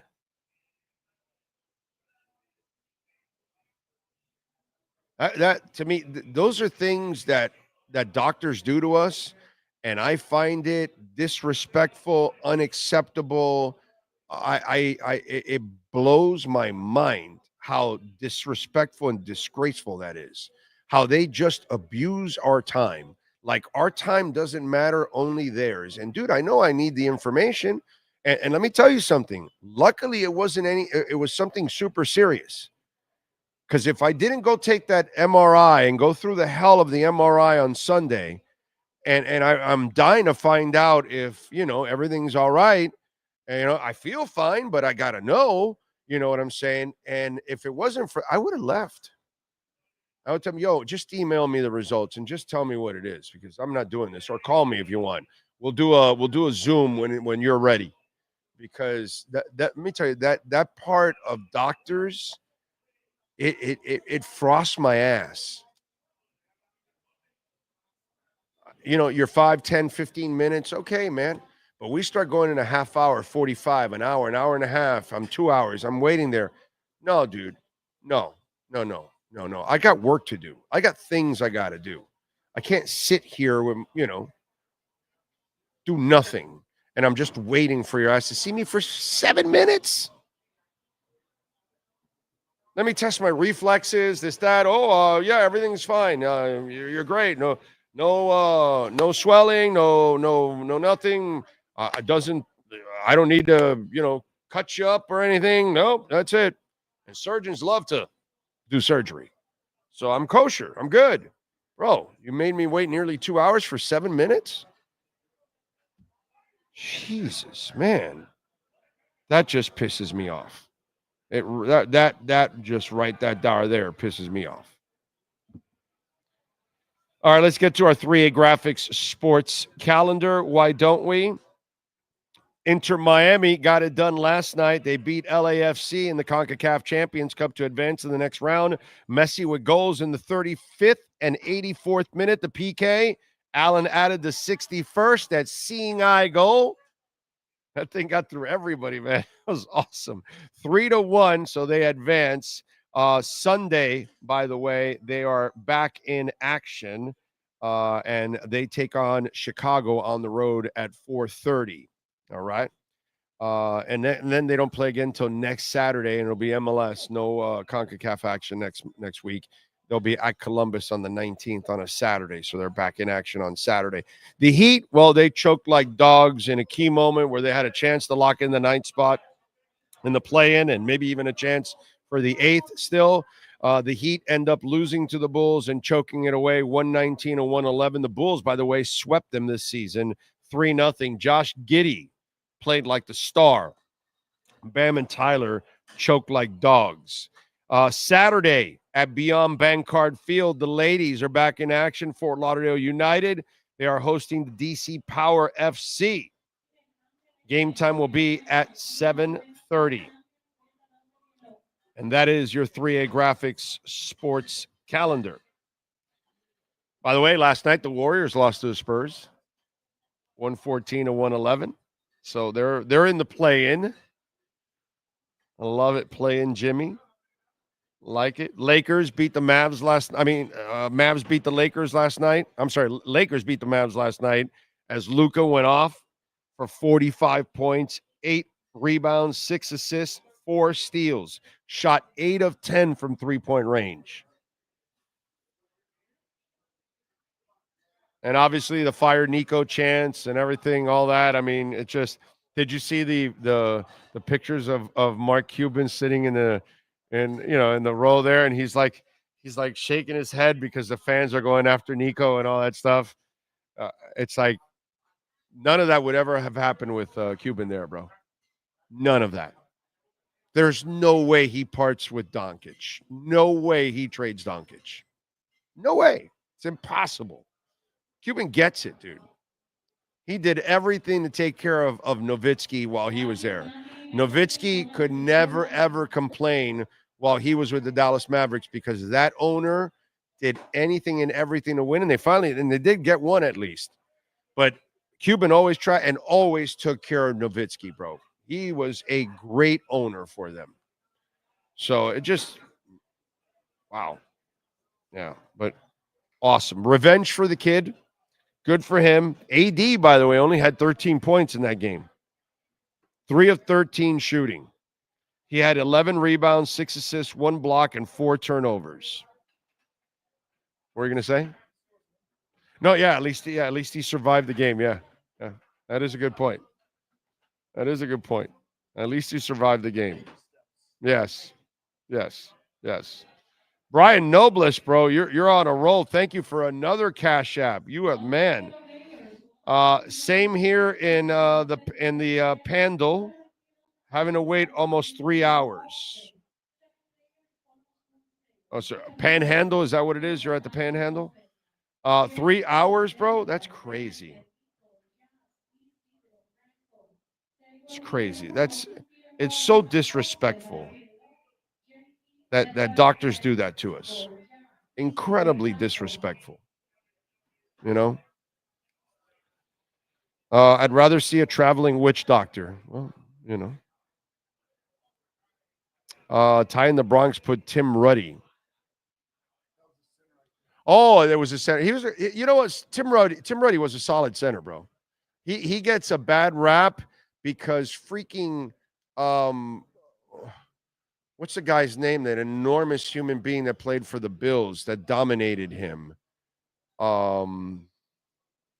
Jesus Christ. But he would dominate everybody. And we would give, people would give him shit because he would lose the battle with that guy.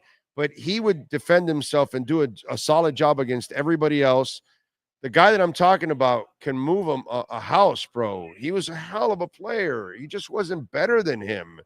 So you're not going to be better than everybody. And it was just one of those things. And I always hated that because it was like, let's use football intelligence here. Okay. Yeah. Tim Ruddy loses the battle against this one guy, but he defends himself and does a solid job against everybody else. Any of you get, huh? No, not Pat Williams, but he kind of played in that era just after him. It was just after him. That Pat Williams is just after him. He played right before Pat Williams. No, not Bruce Smith, dude. Defensive tackle. He was a center. God, somebody says the name, I'll know it right away. I'm pissed that I don't remember the damn name. Yeah, you said Paul Williams. It's another guy, man. Jesus. Come on, guys, ladies out there, somebody get it. I don't want to look it up. I know he's already looking it up. I want to get it before anybody even puts it on the damn chat board or you come up with it. God, what is that guy's name? Oh, I hate when that happens to me. And then I know I want to remember it and I can't remember it. And dominating defensive tackle for the Buffalo Bills. So we're talking 20 years ago. Yeah, easily 20 years ago. 23 years ago, we're talking. God, what is his name? I can't believe I can't remember the guy's name, and he was a hell of a player, dude. None of you have gotten it either. Not Art Still. No. When we get it, we're all, those of us that know the football and follow it, if you know football from 25 years ago, you're going to, oh, yeah, dude, this guy was awesome. He disrupted everything, not Ed Oliver, Ted Washington. Dude, thank you. Thank you, Norbert. Thank you. God damn it, bro. Jesus Christ, Ted Washington. Yes, bro. Just an enormous human. Nobody could block Ted Washington. And I would do the talk shows and the post-game show, and they would be tearing Ruddy apart. Oh, Ted Washington. Well, Ted Washington does it to everybody, dude. Sorry. Oh, he really struggled against TJ Watt today. What an asshole. You suck. You mean you couldn't block Jason Taylor today? Yeah, you're crap. What, you couldn't hold up Tim Bowens? I mean, there are just some dudes. Jalen Carter, right? The guy from Philadelphia.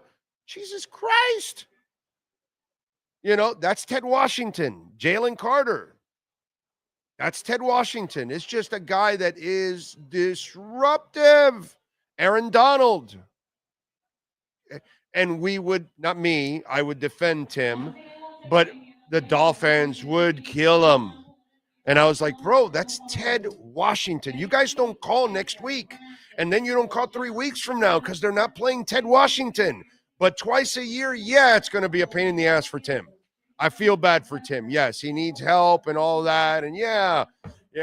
But it's Ted Washington, bro. Give the man a break. Some of these players that are just, thank you. Thank you so much there. Who was the first one? Pat got it there, but I see Pat, but somebody got it before him. Did they erase it? Wow, they erased it. The guy that got Ted Washington erased it. I can tell because he had a hyphen in his name. I don't see any names with a hyphen here. Oh, there's Norbert. It was Norbert that got it. He put Bryce Pop. Why, Norbert, you got it the first time. You had Ted Washington, bro. You had it, buddy.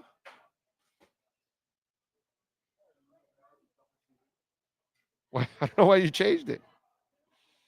Oh, yes. Noblest sends another Cash App just to put yes, Panhandle. You're the best, bro. Thank you. Thank you. That's 4 Cash Apps today. You're amazing. Thank you. Cash App or Venmo at Cash Big O Show. That is Cash Big O Show. Cash App or Venmo. And of course, you can make a Bitcoin or Ethereum or Chainlink or Solana donation on Venmo. Cash App, it's only Bitcoin. But on Venmo, now it's Bitcoin, Ethereum, Solana, and Chainlink. I'm a player in all of those. So there you go. The guesses are still coming in. Fred Schmerlis now. Yeah. Fred Schmerlis was a hell of a player. I love the suggestion because, good player. You know what I'm saying? But yeah, no, it was Ted Washington that poor Tim Ruddy would take a beating. It's funny because, what's it called? The sports babe was asking on Twitter yesterday. She goes, who's the Dolphin that you, or athlete, South Florida athlete that you would like to, joke around and have a beer with? And I sent her back. I retweeted. I said, shocker, Tim Ruddy.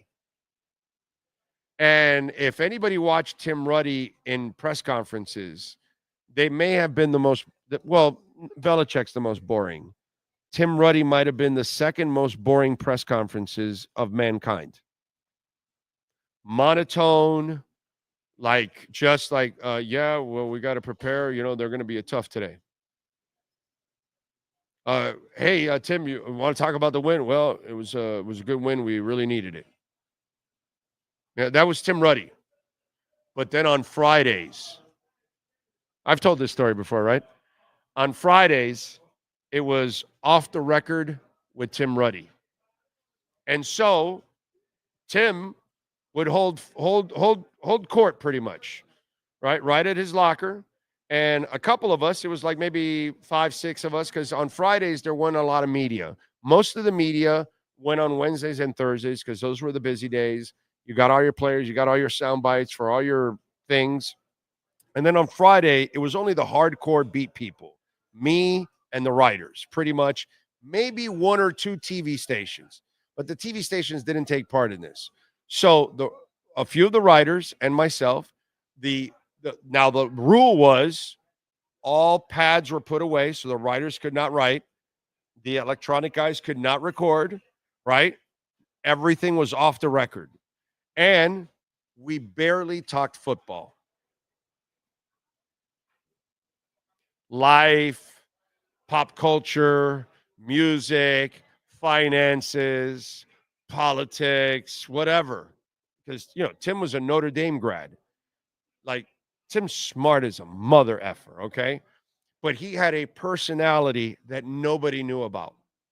Smart guy, smart ass, funny, right? But you never, ever, ever, ever, ever saw it in public. I don't know if it exists a legitimate soundbite that somebody was recording Tim Ruddy and he was saying something controversial or super funny or something like that. No, he was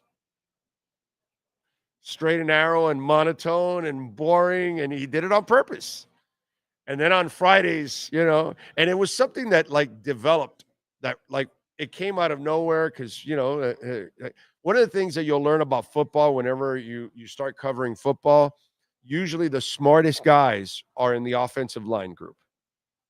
Okay? I'm not telling you all of them. I'm just telling you that on average, the smartest dudes on the football field are the offensive linemen. Okay? So there's a lot of times you can go and have some pretty good conversations with them because they're smart dudes. And Tim was, Notre Dame. You actually have to go hit the books there in order to go to play football there. You really have to be a student. And so this guy was just smart and personality and funny as hell. And I tell you, it's a shame that the entire Dolphin Nation really never got to experience it. It really is. So he's a guy that definitely super cool dude. And anybody that knows that is watching the show or listens or downloads or whatever now or later on, and if they happen to really know Tim Ruddy, somehow somebody that may be associated with a friend or something, they're going to go, oh, knows exactly the guy, because it's interesting that the guy you see on television or in the newspapers and the quotes is not even the Tim Ruddy that you would expect. Super cool, man. Super cool. Really good dude, man. Really good dude. Tyler made a horrible decision. Yes, Juan. We talked about it earlier on the show. You can go. It's probably in the first half hour of the show. You can go check it out. We went over all of that, my friend. It's in the first 15 minutes. There you go. Make it nice and easy for you. Let's see. Brett Dodger says, I heard that Panhandle doctors take longer because of Panhandle DQ hot dogs. Yeah, that could be a problem. John Giesler used to board the plane in crutches and play. Yeah, Giesler. There's a lot of these guys that were tough back in the day, man. Yeah. Shoot it up and get it done. I've heard the stories of Giesler. I've heard the stories of Kuchenberg. Lots of stories of all kinds of players, man. All kinds of players. Yeah. Let me get to a little music here. But by the way, did you see the wife of the Weezer bassist, Scott Schreiner?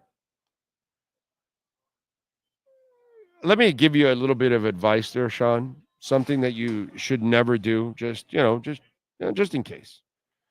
Never point a gun at cops. I don't know if anybody's ever given you that advice, but I don't know if any of you need that kind of advice. But if you've got a gun, okay, you may not want to point it at cops. It's not a good idea. Jillian Lauren, the wife of Weezer bassist Scott Schreiner, was shot during a shootout with police. The incident occurred on Tuesday when LAPD responded to a hit and run on the freeway in the Eagle Rock neighborhood of Los Angeles. 3 suspects fled the scene by foot, one climbing over the freeway embankment and running through a residential street. Officers set up barricades and blocked off streets as they searched for the suspect. The street happened to be the one Schreiner and Lauren live on. According to a law enforcement source, Lauren emerged from her house with a gun in hand and started shooting, presumably at the suspect. Cops instructed her to drop the weapon several times. And when she did not comply, well, they shot her in the shoulder. After getting struck, she ran back into the house. So, just a little tip for you there. If you happen to have a gun, don't aim it at cops. And by the way, if a suspect is running around and jumps into your yard, the worst thing you do is open your door to greet the suspect. Might just want to stay inside your house with your gun. Since you have one, you're kind of safe. You know what I'm saying? And let that person run along. Why would you want to voluntarily commit murder or shoot somebody? I don't get that. Jillian is, maybe the elevator doesn't go to the top floor. Maybe she's a few sandwiches short of a picnic. Maybe the other oar doesn't hit the water. Not sure. Something's going on with her. But just folks, hang in there. Don't point guns at cops. It's not a good idea. Maybe Ja Morant should marry her. Because Ja Moran does a lot of the moronic things like that. So maybe we should get Jillian and Ja together. JJ. Better known as JJ, the couple. So, all right. The man, the myth, the legend. Yes, sir. Steve Calabro is in the house. We are at Hialeah Park, home of very loose slots, home of the place where you can get the $100 no regret first bet. So you can make that first bet, get your $100, and you're off and running. Remember, if you already own a Hard Rock account, use a different cell phone or email. That way you can get your $100. Steve, how are you doing? A few sandwiches short of a picnic. Yes. I kind of like that one. That's new to me. You haven't heard that one? Yeah, that's a new one. The oar doesn't hit the water. Both oars don't. I heard that one, but nah, that's not a Jersey thing. A few slices of pizza missing, but I don't know. But Jillian looks like a Jersey girl. No. Come on now. What does a Jersey girl look like? One that would come out with a gun and get off my lawn. No, listen. In New Jersey, really. Yeah, first of all, it's not too much lawns. New York. Yeah, they're very small. Jersey has lawns. Yeah. No, Jersey has has lawns, lawns. but they got no guns. Yeah, no, I know. They got no guns. So well, that doesn't mean Jillian is not a wild West kind of girl. She might have gotten a gun in the black market there. You know what I'm saying? One time I was telling a guy this. So, and this was maybe data about 2 years ago. What state has the most concealed weapon permits? And it's like everybody thought it was Texas, and it was like, I don't know, like Alabama or Tennessee or Montana or something. So Texas. Well, there aren't enough people in Montana to have. Texas has about 2 million. Florida will have more than Montana. Florida has the most. Yeah, it's like 2 point something million, right? You know how many same type of permit in New Jersey? 0. 1,200. Wow. There's 2.5 million in Florida. 1,200 in New Jersey. And by the way, there's just as much crime. They're shooting up the cities. Yeah. You can't walk in Newark. You can't but see, the difference is over there it's organized. Here it's not. yeah. Just they call that's the story. That's the story. We're gonna stick to it. It's like crazy. I mean, you're always ready to a friend and they'll tell you, hey, I don't have a problem with organized crime. Organized people are getting in trouble. Yeah, they're very organized. Yeah. But Jersey's funny with that. Like the crime's been bad, like in Patterson and Newark and Camden forever. Camden's like notorious.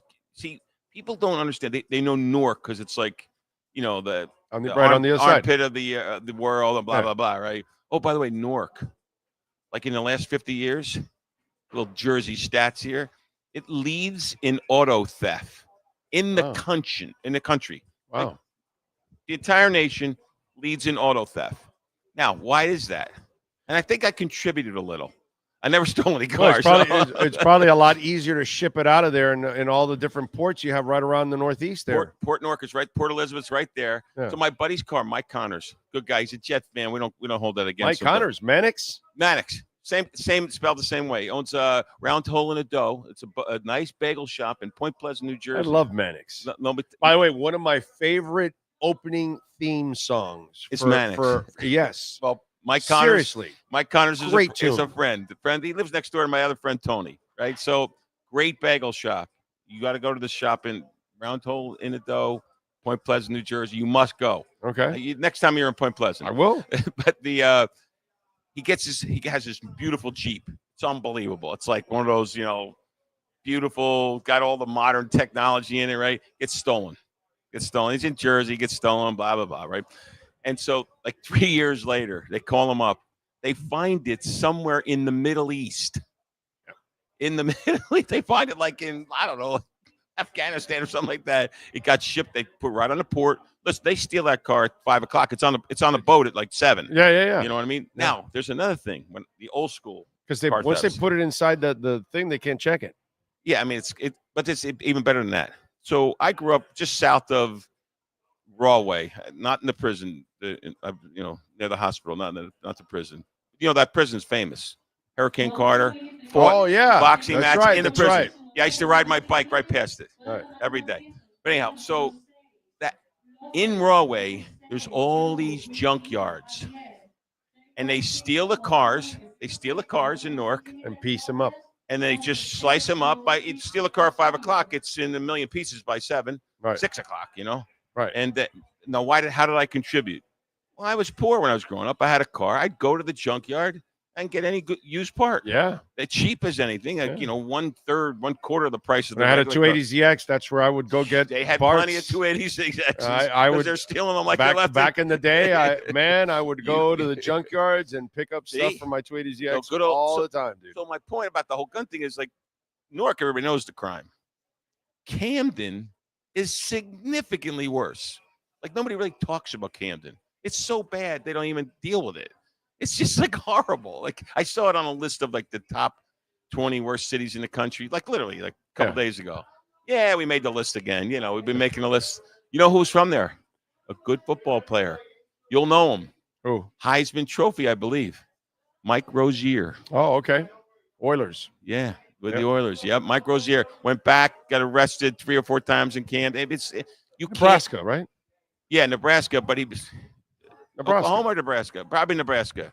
I want to say it was Nebraska. Yeah, I think it was Nebraska. Look it up. Mike Rozier, I'm running sure back. it was Nebraska. Yeah. I'm picturing him in that think- Nebraska red. I think he's had red some and white. issues when he went back to But Camden's just this horrible place. But they all got guns in Camden. They all got guns in Newark. Mike Rozier, right? You said Rozier, Wait a minute. Rozier. Could it have been Michigan State? No, I think it was Nebraska. It was Nebraska? I thought it was either Nebraska. It was Yeah, Nebraska. yeah, Okay. yeah. Okay. Yeah, Second. Okay. Yeah. And he had an okay. He didn't really have. Yeah, no, he wasn't a great NFL player. Yeah, he wasn't. He was big a NFL. serviceable NFL player. Yeah, and I think he went back to Camden, and it wasn't a good. Don't go back home when you live in Camden. A little bit of advice to people like that that live in Camden. If you make it out of Camden, don't go back. Now you know what is in Camden. What? You know what the headquarters of Camden is? Oh, yeah. Wait a minute. I do know. Now you're Campbell Soup. Yes. Campbell Soup. That's right. How's that? Campbell Soup. Good. Well, hey, man, cheap property. Yeah, well, I guess it's riverfront. It's what they It's do. riverfront. It's what they do at stadiums. They find bad Yeah, neighborhoods and they put them there. Let's build a big parking lot here. Yeah.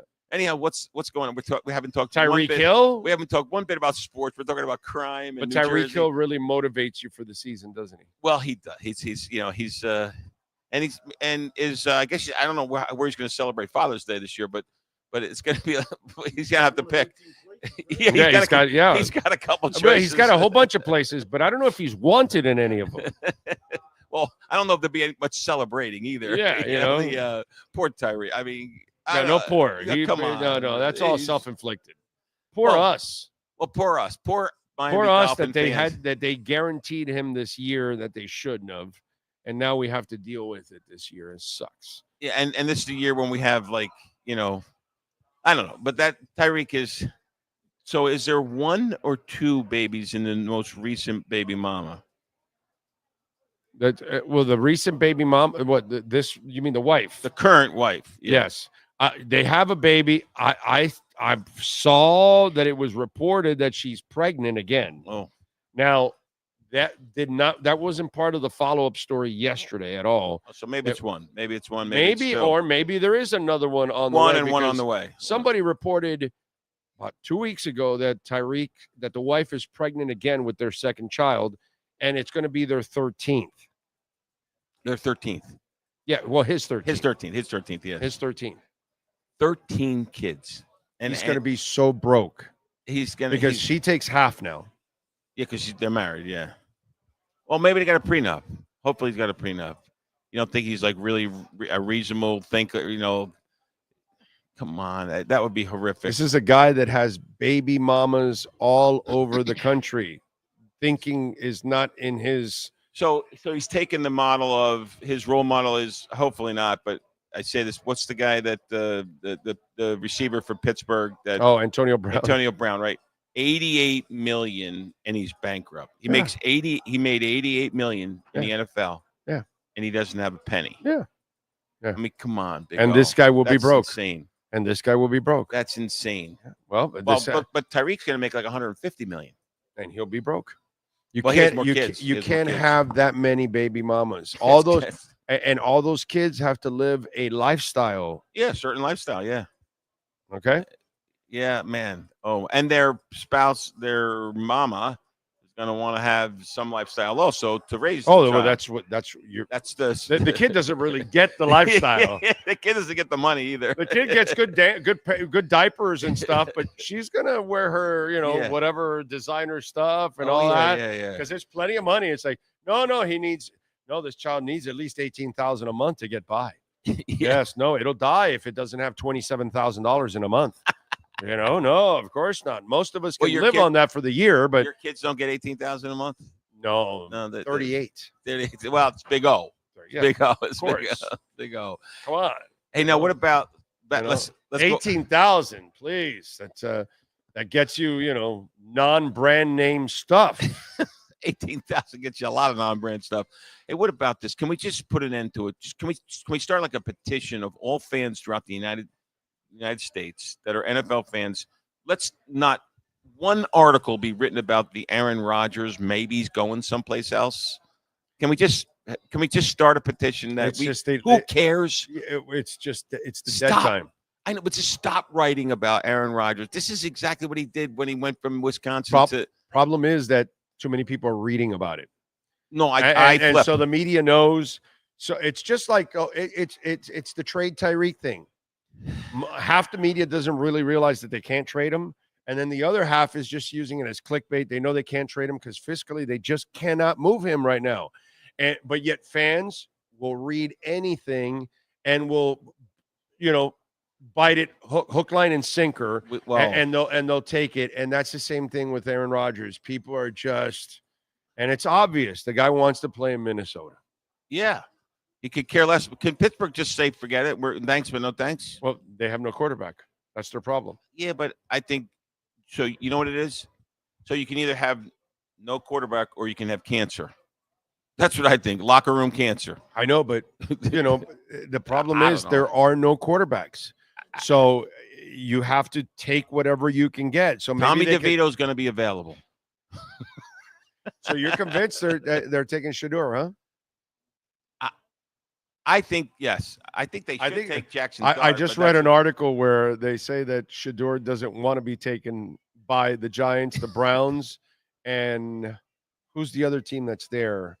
It's 3 teams: the Giants, the Browns, Tennessee. Yes, it is. It's Tennessee, and that he doesn't want to go there, and that's why he's supposedly made it a little difficult or something. Where does Jackson Dart go? I don't know. I'm telling you. I think he's going to be the best of the 3. Wow. 2 years from now, I think he's the best. All right. 2 years from now, we'll have to. We had a thing. I say take him at 13 for the Dolphins, but not because I want him, but because others will want him, and I want to trade him and then get extra picks. Yeah, and I can do that because assets. And maybe a team has an established guard, and I don't have to draft a young guy that has to then learn. I need to save my job. I can get an experienced player to come in and take care of a position that I need right now. I don't know. I think Jackson Dart's going to be the best of all 3. You watch. And Shedeur's problem is not going to be on the field. It's going to be the noise off the field. It's going to be a little bit noisy.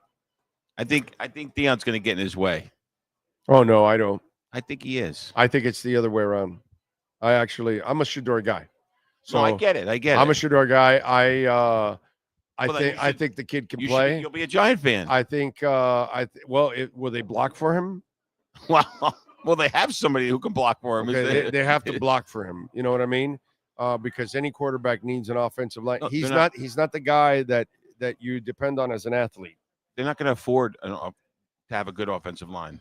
Well, then that's a problem. It's big time. That's why he doesn't want to go. Then you play the other guys and let them take the beating, and let the kid learn. But again, if you're not drafting an athlete, okay, whether you draft Tua or you draft whoever you have that doesn't move around, you have to make sure that you have a running game and an offensive line. If you're going to have Matt Stafford, make sure you have an offensive line and a running game. If you have Tom Brady or Drew Brees or whatever it is, and that to me, Shedeur is one of those kind of guys that he's a passer. Giants don't have that though. Well, then that's a problem. Big time. And so if you're gonna and listen, Shedeur's tough. He took a beating in Colorado. They didn't have a good line either. But my point is, all these, especially the guys that aren't athletes, You got to block for them. And that's the only thing that I would say for Shador, that, you got to block for him because he's not going to be running around and gaining 60, 80 yards for you a game. So now you want to talk about the Heat, or should we just forget about the season? Disgusting. Season's over, or what? I mean, it's like they got beat by a team that, let's look at the NBA, right? The Josh Giddey kid played like the star that you want. Bam. Josh Giddey had 28 points, 16 rebounds, 11 assists, 2 steals, 3 blocks. And he did it on 11 of 19 shooting, where Bam shot 15 times, made 6. 18 points, 6 rebounds, 3 assists, 1 steal. Tyler needed 26 shots to get to 30, had 4 rebounds, 4 assists, and 3 turnovers. This kid had 28 points, 16 rebounds, 11 assists, 2 steals, 3 blocks. He played like a star. You pay Bam and Tyler to be stars, and they couldn't even come up with half the game that kid came up with. So, but, when you look at... It's embarrassing. But the Heat, I mean, you look at the NBA, there's 30 teams, right? Yeah. Like 15 teams are not that good. They're below 500. Yeah. And by the way, even in the playoffs here in the Eastern Conference. I know. And one, So, but now you got the Heat below 500. They got beat by Chicago. They're below 500. I mean, it's like another mediocre team. Yeah, it's bad basketball. It's bad. It's almost like they have too many teams or something. I don't know. It's a weak conference this year because the West is strong. Yes, but everybody in the West is over 500, not in the East. The East, that you got some losing teams on the bottom end, and that happens sometimes. You have cycles like that, but yeah, right. The thing is, man, you're allowing 8 teams into 16 total. That's a lot. That's a lot. That's a lot. That's 4 or 5 bad teams. Money. Yeah, we do it in football too. Yeah, I know. The 6 and 7 seeds, those people don't belong in the playoffs. Yeah, they don't. Those wild card teams don't belong in the playoffs. At least half of them don't. Half of them don't. I used to like the days when we were just 4 on each side, the 3 divisions, and then 1 wild card. That's it. Yeah. But now we went to 6, and now we've gone to 7, and so it's just one of those things that it's all about money. Yeah. Because in the end, we all know that those back end teams never ever win anymore, dude.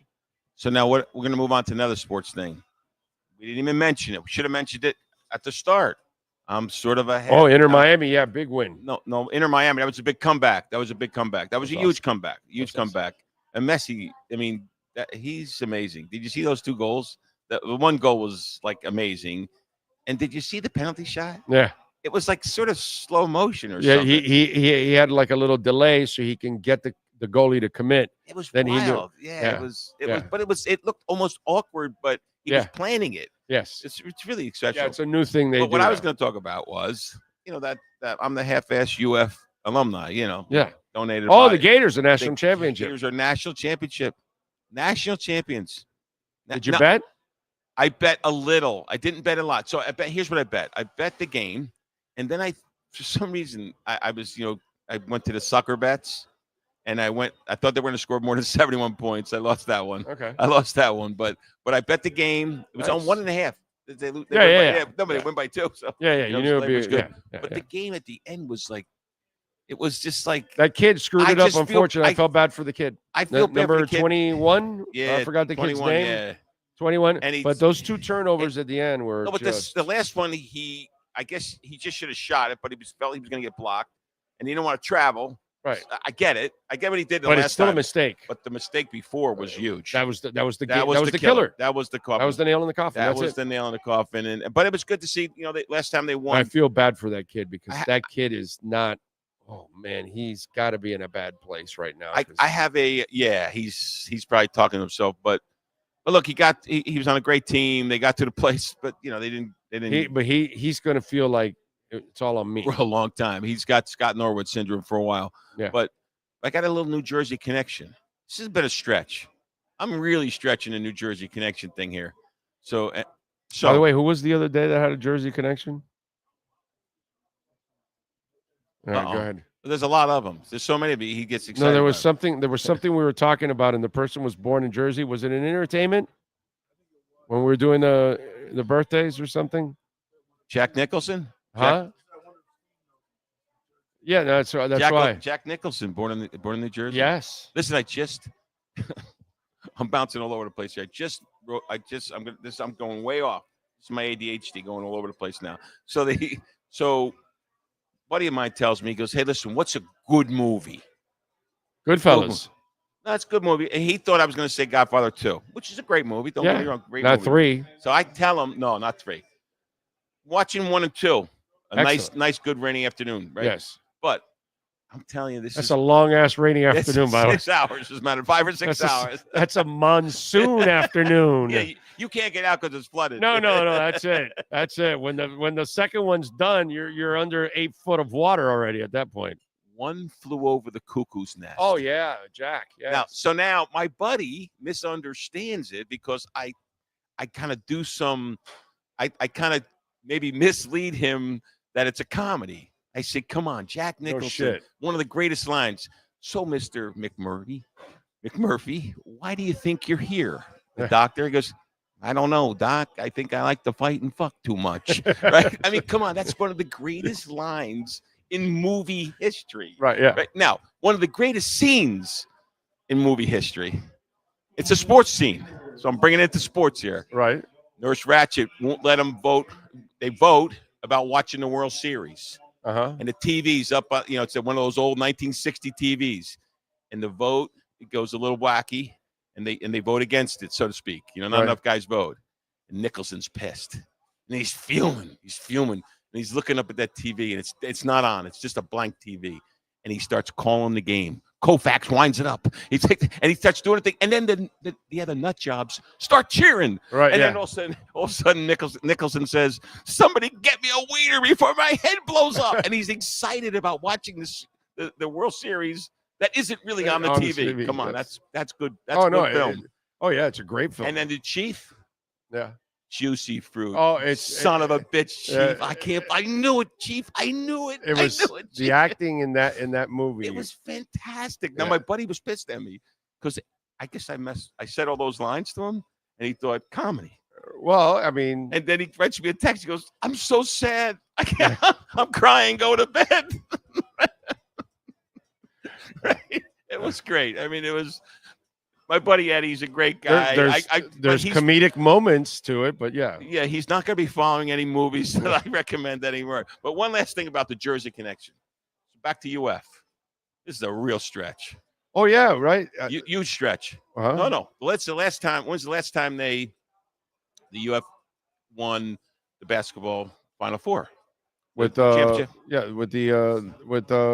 kids. Joakim Noah, yeah. You know where Joakim Noah went to high school? New Jersey. New Jersey, Lawrenceville Prep. Joakim Noah. He was he was congratulating the team. He was like in Paris or in he's somewhere in Europe. I forgot where the hell it was. He's European. Yeah, he was from I think either France or England or something. Yeah, he was somewhere in Europe, and he was like on social media congratulating the Gators. Even though he's in Europe, he went to high school in New Jersey. Yeah, Lawrenceville Prep. I have a little story about Lawrenceville Prep. What is it? Last story I'll leave you with. So I grew up pretty poor, right? This is a horrible story. This is horrible that I'm even going to admit this. I thought it was funny. Well, it's not funny. It's just a sad state of affairs. I'm just going off of your other thing. I thought you only tell funny stories. Well, I tell some bad ones too. But so now we're going. I'm like a sophomore, right? And we're going to go to. We have the indoor track championships, the county track at Lawrenceville Prep. And I don't understand prep schools. No. The county. The county, not is him. going to go to this prep school, and all the 26 schools are going to go to this rich school and have a championship. Because they have the facilities. They have the facility. We're just no in New Jersey. Well, no, but up north you have to. You have to in the winter, right? Yeah, it's in the winter. In the winter, there's a lot of indoor facilities up north. In the winter, this is winter track. Yeah. So and it's prep schools. They got everything. They got hockey rinks, everything, right? Yeah. And I didn't partake, but the seniors are telling us, listen, we're from this poor school, John F. Kennedy Memorial High School in Island, New Jersey. It's like you wouldn't live in Island if somebody put a gun to your head, right? But not because it's not that bad, but it's just Island. Nobody lives there. Right. Right. And so the seniors are telling us, oh, we love going to this location because the kids that go to school here are all really wealthy, and you just go in the locker room and you rob whatever you want. I'm like, what? Like, this doesn't seem to make sense. I'm like a sophomore, I'm like trying to listen to it, and the seniors are like, this is what they're looking for. They're not looking forward to winning the county championship, or they're looking at, we go in the locker room and we steal all the rich kid stuff. Are you kidding me? This is the stuff that we have. This is Lawrenceville, very, very wealthy. You joined the track team, didn't you? Well, I mean, I didn't partake in anything in illegal, but I did hear people plan to do some illegal stuff on the bus, on the school bus. Going to the meet instead of talking about, hey, maybe we're going to win the relay or something. Did you buy any of the stuff that was stolen off a discount there? No, I may have been given something as a favor. There you go. Of what? Standing guard. Looking out. Looking out. Looking out. Anyhow, enough sports. So we've got the $50,000 Bitcoin coming up. $50,000 Bitcoin last Saturday of this month. Couple weeks away. Done.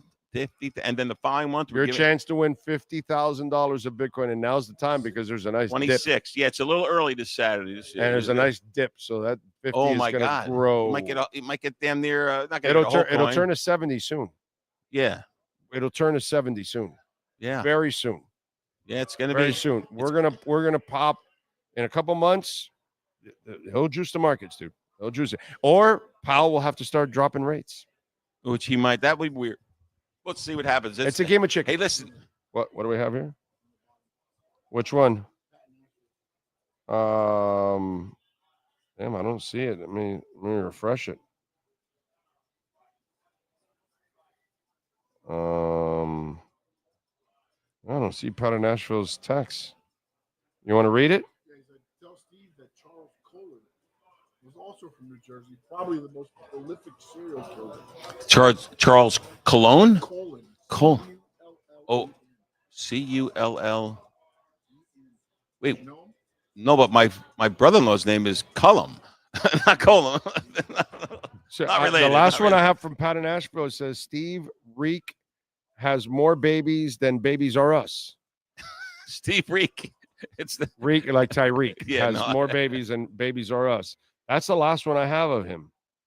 I don't know why there's quite a few.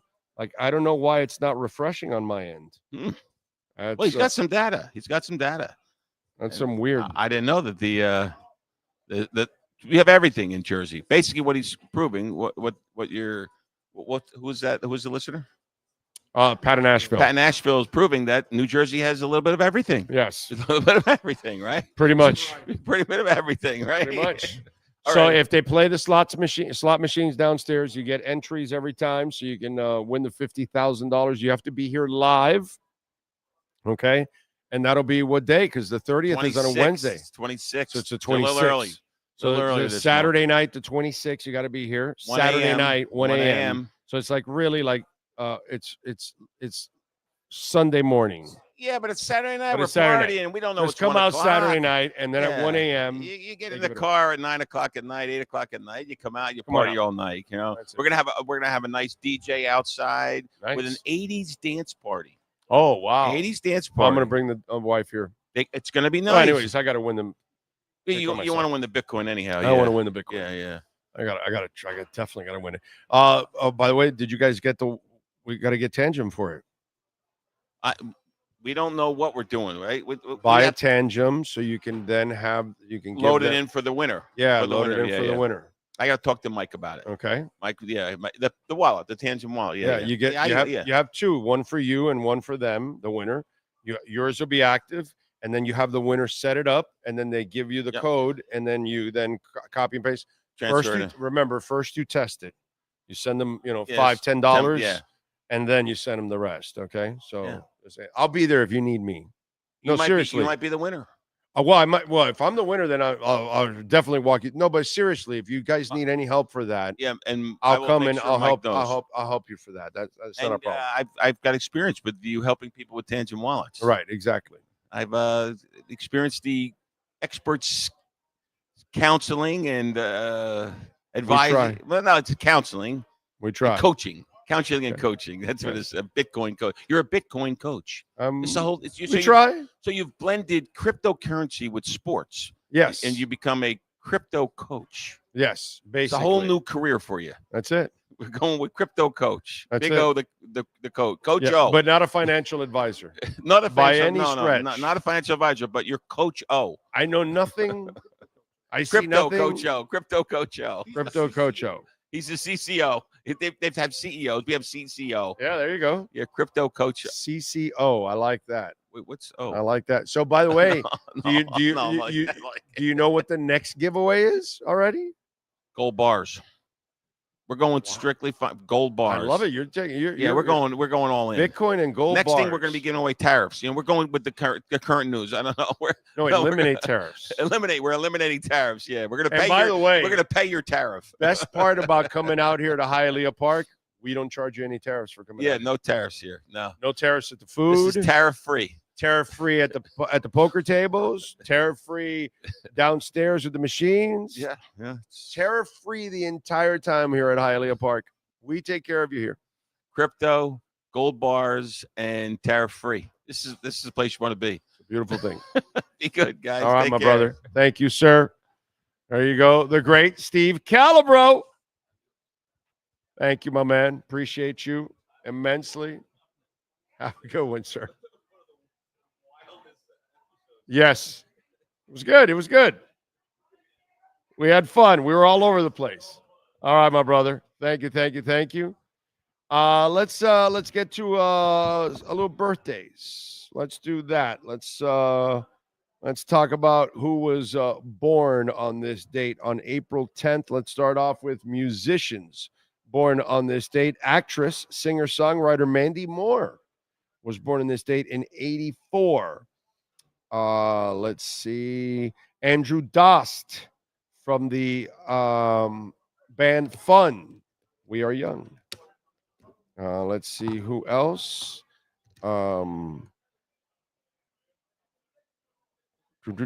Q-Tip. Yeah, baby.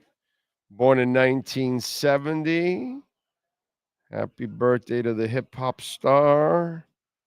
Who else? Renee, drummer with the Stone Roses, born in 1964.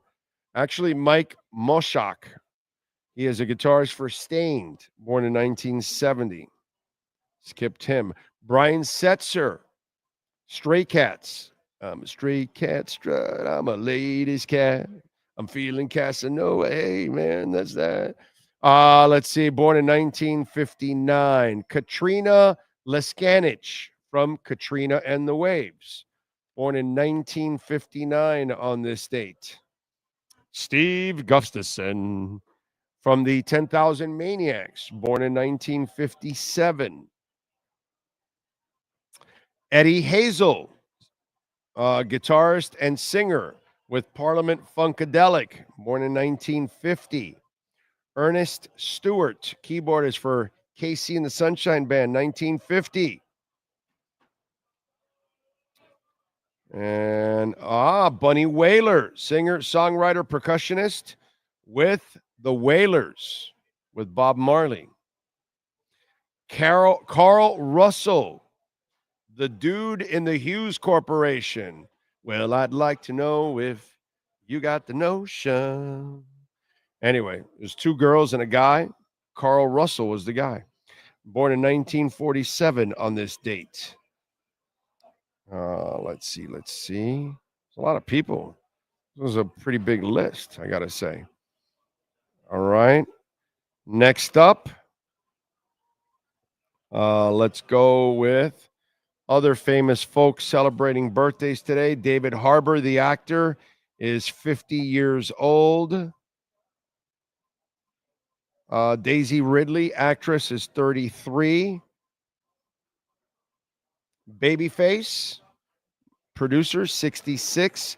Roberto Carlos, futbolista, he is 52. Steven Seagal, he's 73. Charlie Hunnam, Sons of Anarchy, 45. John Madden was born on this date in 36. We lost him in 2021. Sadio Mane, futbolista. He is 33. Jamie Chung, TV actress, 42. Ian Nelson, actor, 30. Haley Joel Osment, actor, 37. And let's see who else celebrating birthdays today. William Booth, founder of the Salvation Army, born in 1829. Actor Chuck Connors, the rifleman, born in 21. Omar Sharif is born in this state in 1932. Dandy Don Meredith, born in 1938. Actor Peter McNichol, born in 54. Tim Herb Alexander with Primus, born in 65. Orlando Jones, actor, born in 68.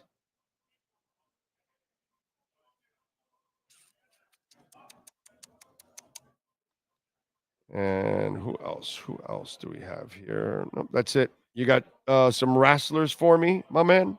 KC Kazana turns 23. Juice Robinson, he's 36. The great Jesse Neal turns 45 today. The father of the Macho Man Randy Savage and the genius Lanny Poffo, Angelo Poffo, was born on this date in 1925. We lost him in 2010.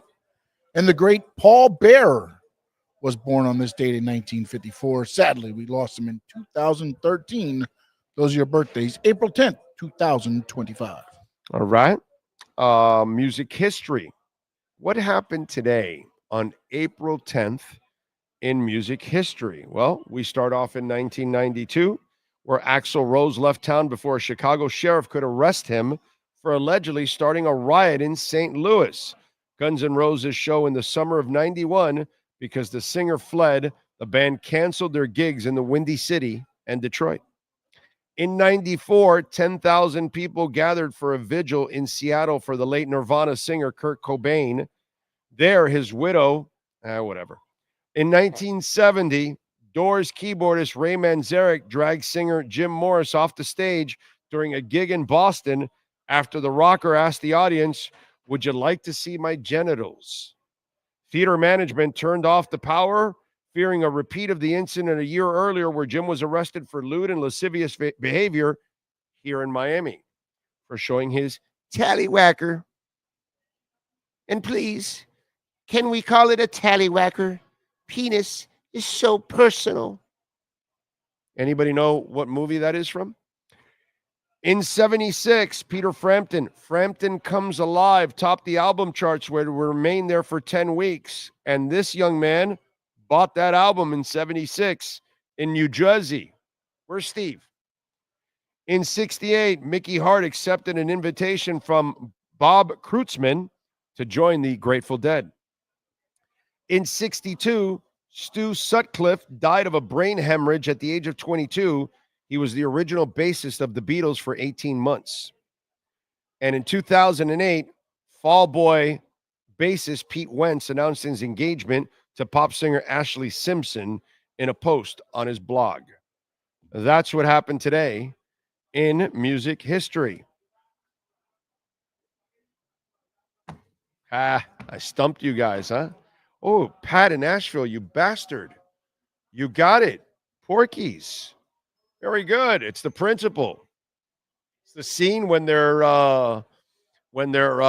got Beulah Ballbreaker, and she's trying to identify Tommy, and they can put up a what's that called? Whatever, a lineup, and then they can call in a sketch artist, and she can describe the penis. Did it have a mole on it? It's a really funny scene, actually. Just saying. Still a funny scene. Still a good scene. Let's see. Big O doesn't bite the hand that feeds him. Yep. They're feeding me. They're feeding me plenty. Let's see. What else do we have here? Big O, why all of a sudden is Tyreek causing problems on and off the field? The first 2 years he was cool. Really? The first 2 years he was cool?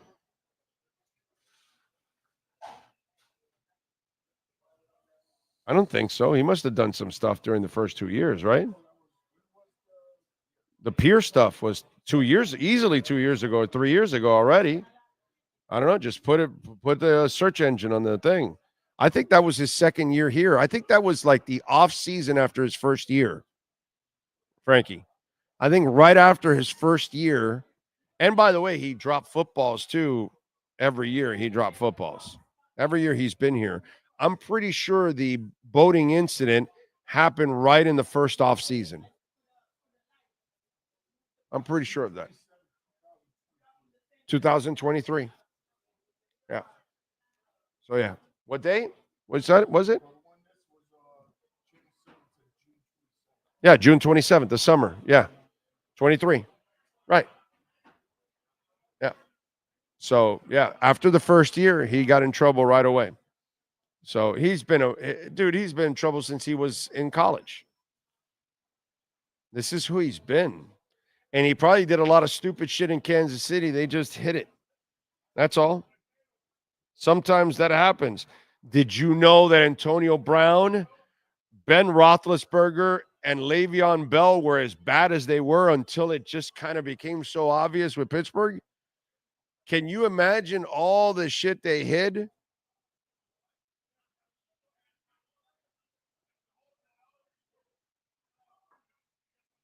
I'll have one for you one day. Oh, yeah. We'll have a doozy for you soon enough, folks. Soon enough. Anyway. All right, what else do we have going on? Deshaun Watson. He's motivated. Did you see Deshaun Watson come out? Oh, yeah, baby. Oh, yeah. Deshaun Watson is ready to prove you wrong out there. It's a beautiful thing. So Deshaun Watson put it out there, because people are doubting him. And so he goes, after, Haslam admitted that they screwed up, the man comes out in a video posted on Instagram, and he's rehabbing. He says, everyone's doubting me. Everyone don't believe in me. Everyone don't think I can get back to where I was. But I know I believe the work I put in and what I believe in myself, the peace that I've been channeling these last couple of months, I know I'm going to be way better than before. And I just want to send out a message to Deshaun Watson.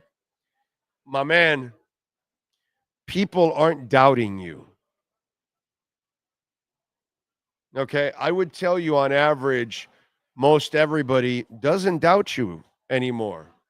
They root against you. I'm not here about doubting you anymore. I wish everything bad for you on a football field. I hope you never have success again. I hope all you ever see is failure. Go and count your money and enjoy the rest of your life. But you deserve to be viewed as what you have been, a scumbag. And that's the way you should be viewed for the rest of your life. It's what you deserve. You're a person that has no remorse, never showed any remorse whatsoever. And so you know why? Somebody turned around and gave you $200 and some million guaranteed. People like that never learn. That's why Tyreek is what he is, because everybody gives him what he wants. And when you do that with those people, they never change. They are who they are. So if you keep giving them the breaks every single time, they'll continue to be the screw-ups. You want to keep Julian Hill, you want to keep starting him? Doesn't matter what level of person we're talking about.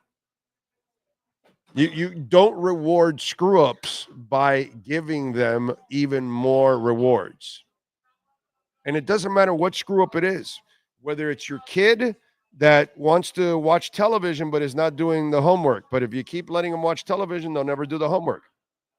It's the same thing. No difference. It's just a different level. That's all. So Deshaun Watson is a guy that abused his privileges and people and human beings. So I don't think a lot of people are doubting. I don't think people waste their time doubting Deshaun Watson. What I think people now say is, and I'll say it for you because I think most people are like this. I know I am. I hope you have no success. I root against you. I'm not doubting you. I'm rooting against you. I hope you're an utter failure on the football field. That's how you should be rewarded. That should be the suffering that you have, since you're not going to jail, since the women that you allegedly abused did not get any satisfaction from any of this. Well, then, this would be a better price, at least, that you're thoroughly looked at as like a scumbag for the rest of your life. Oh yeah, there's Deshaun Watson. There you go. So Deshaun, nobody's doubting you, my brother. We're all rooting against you. Just in case.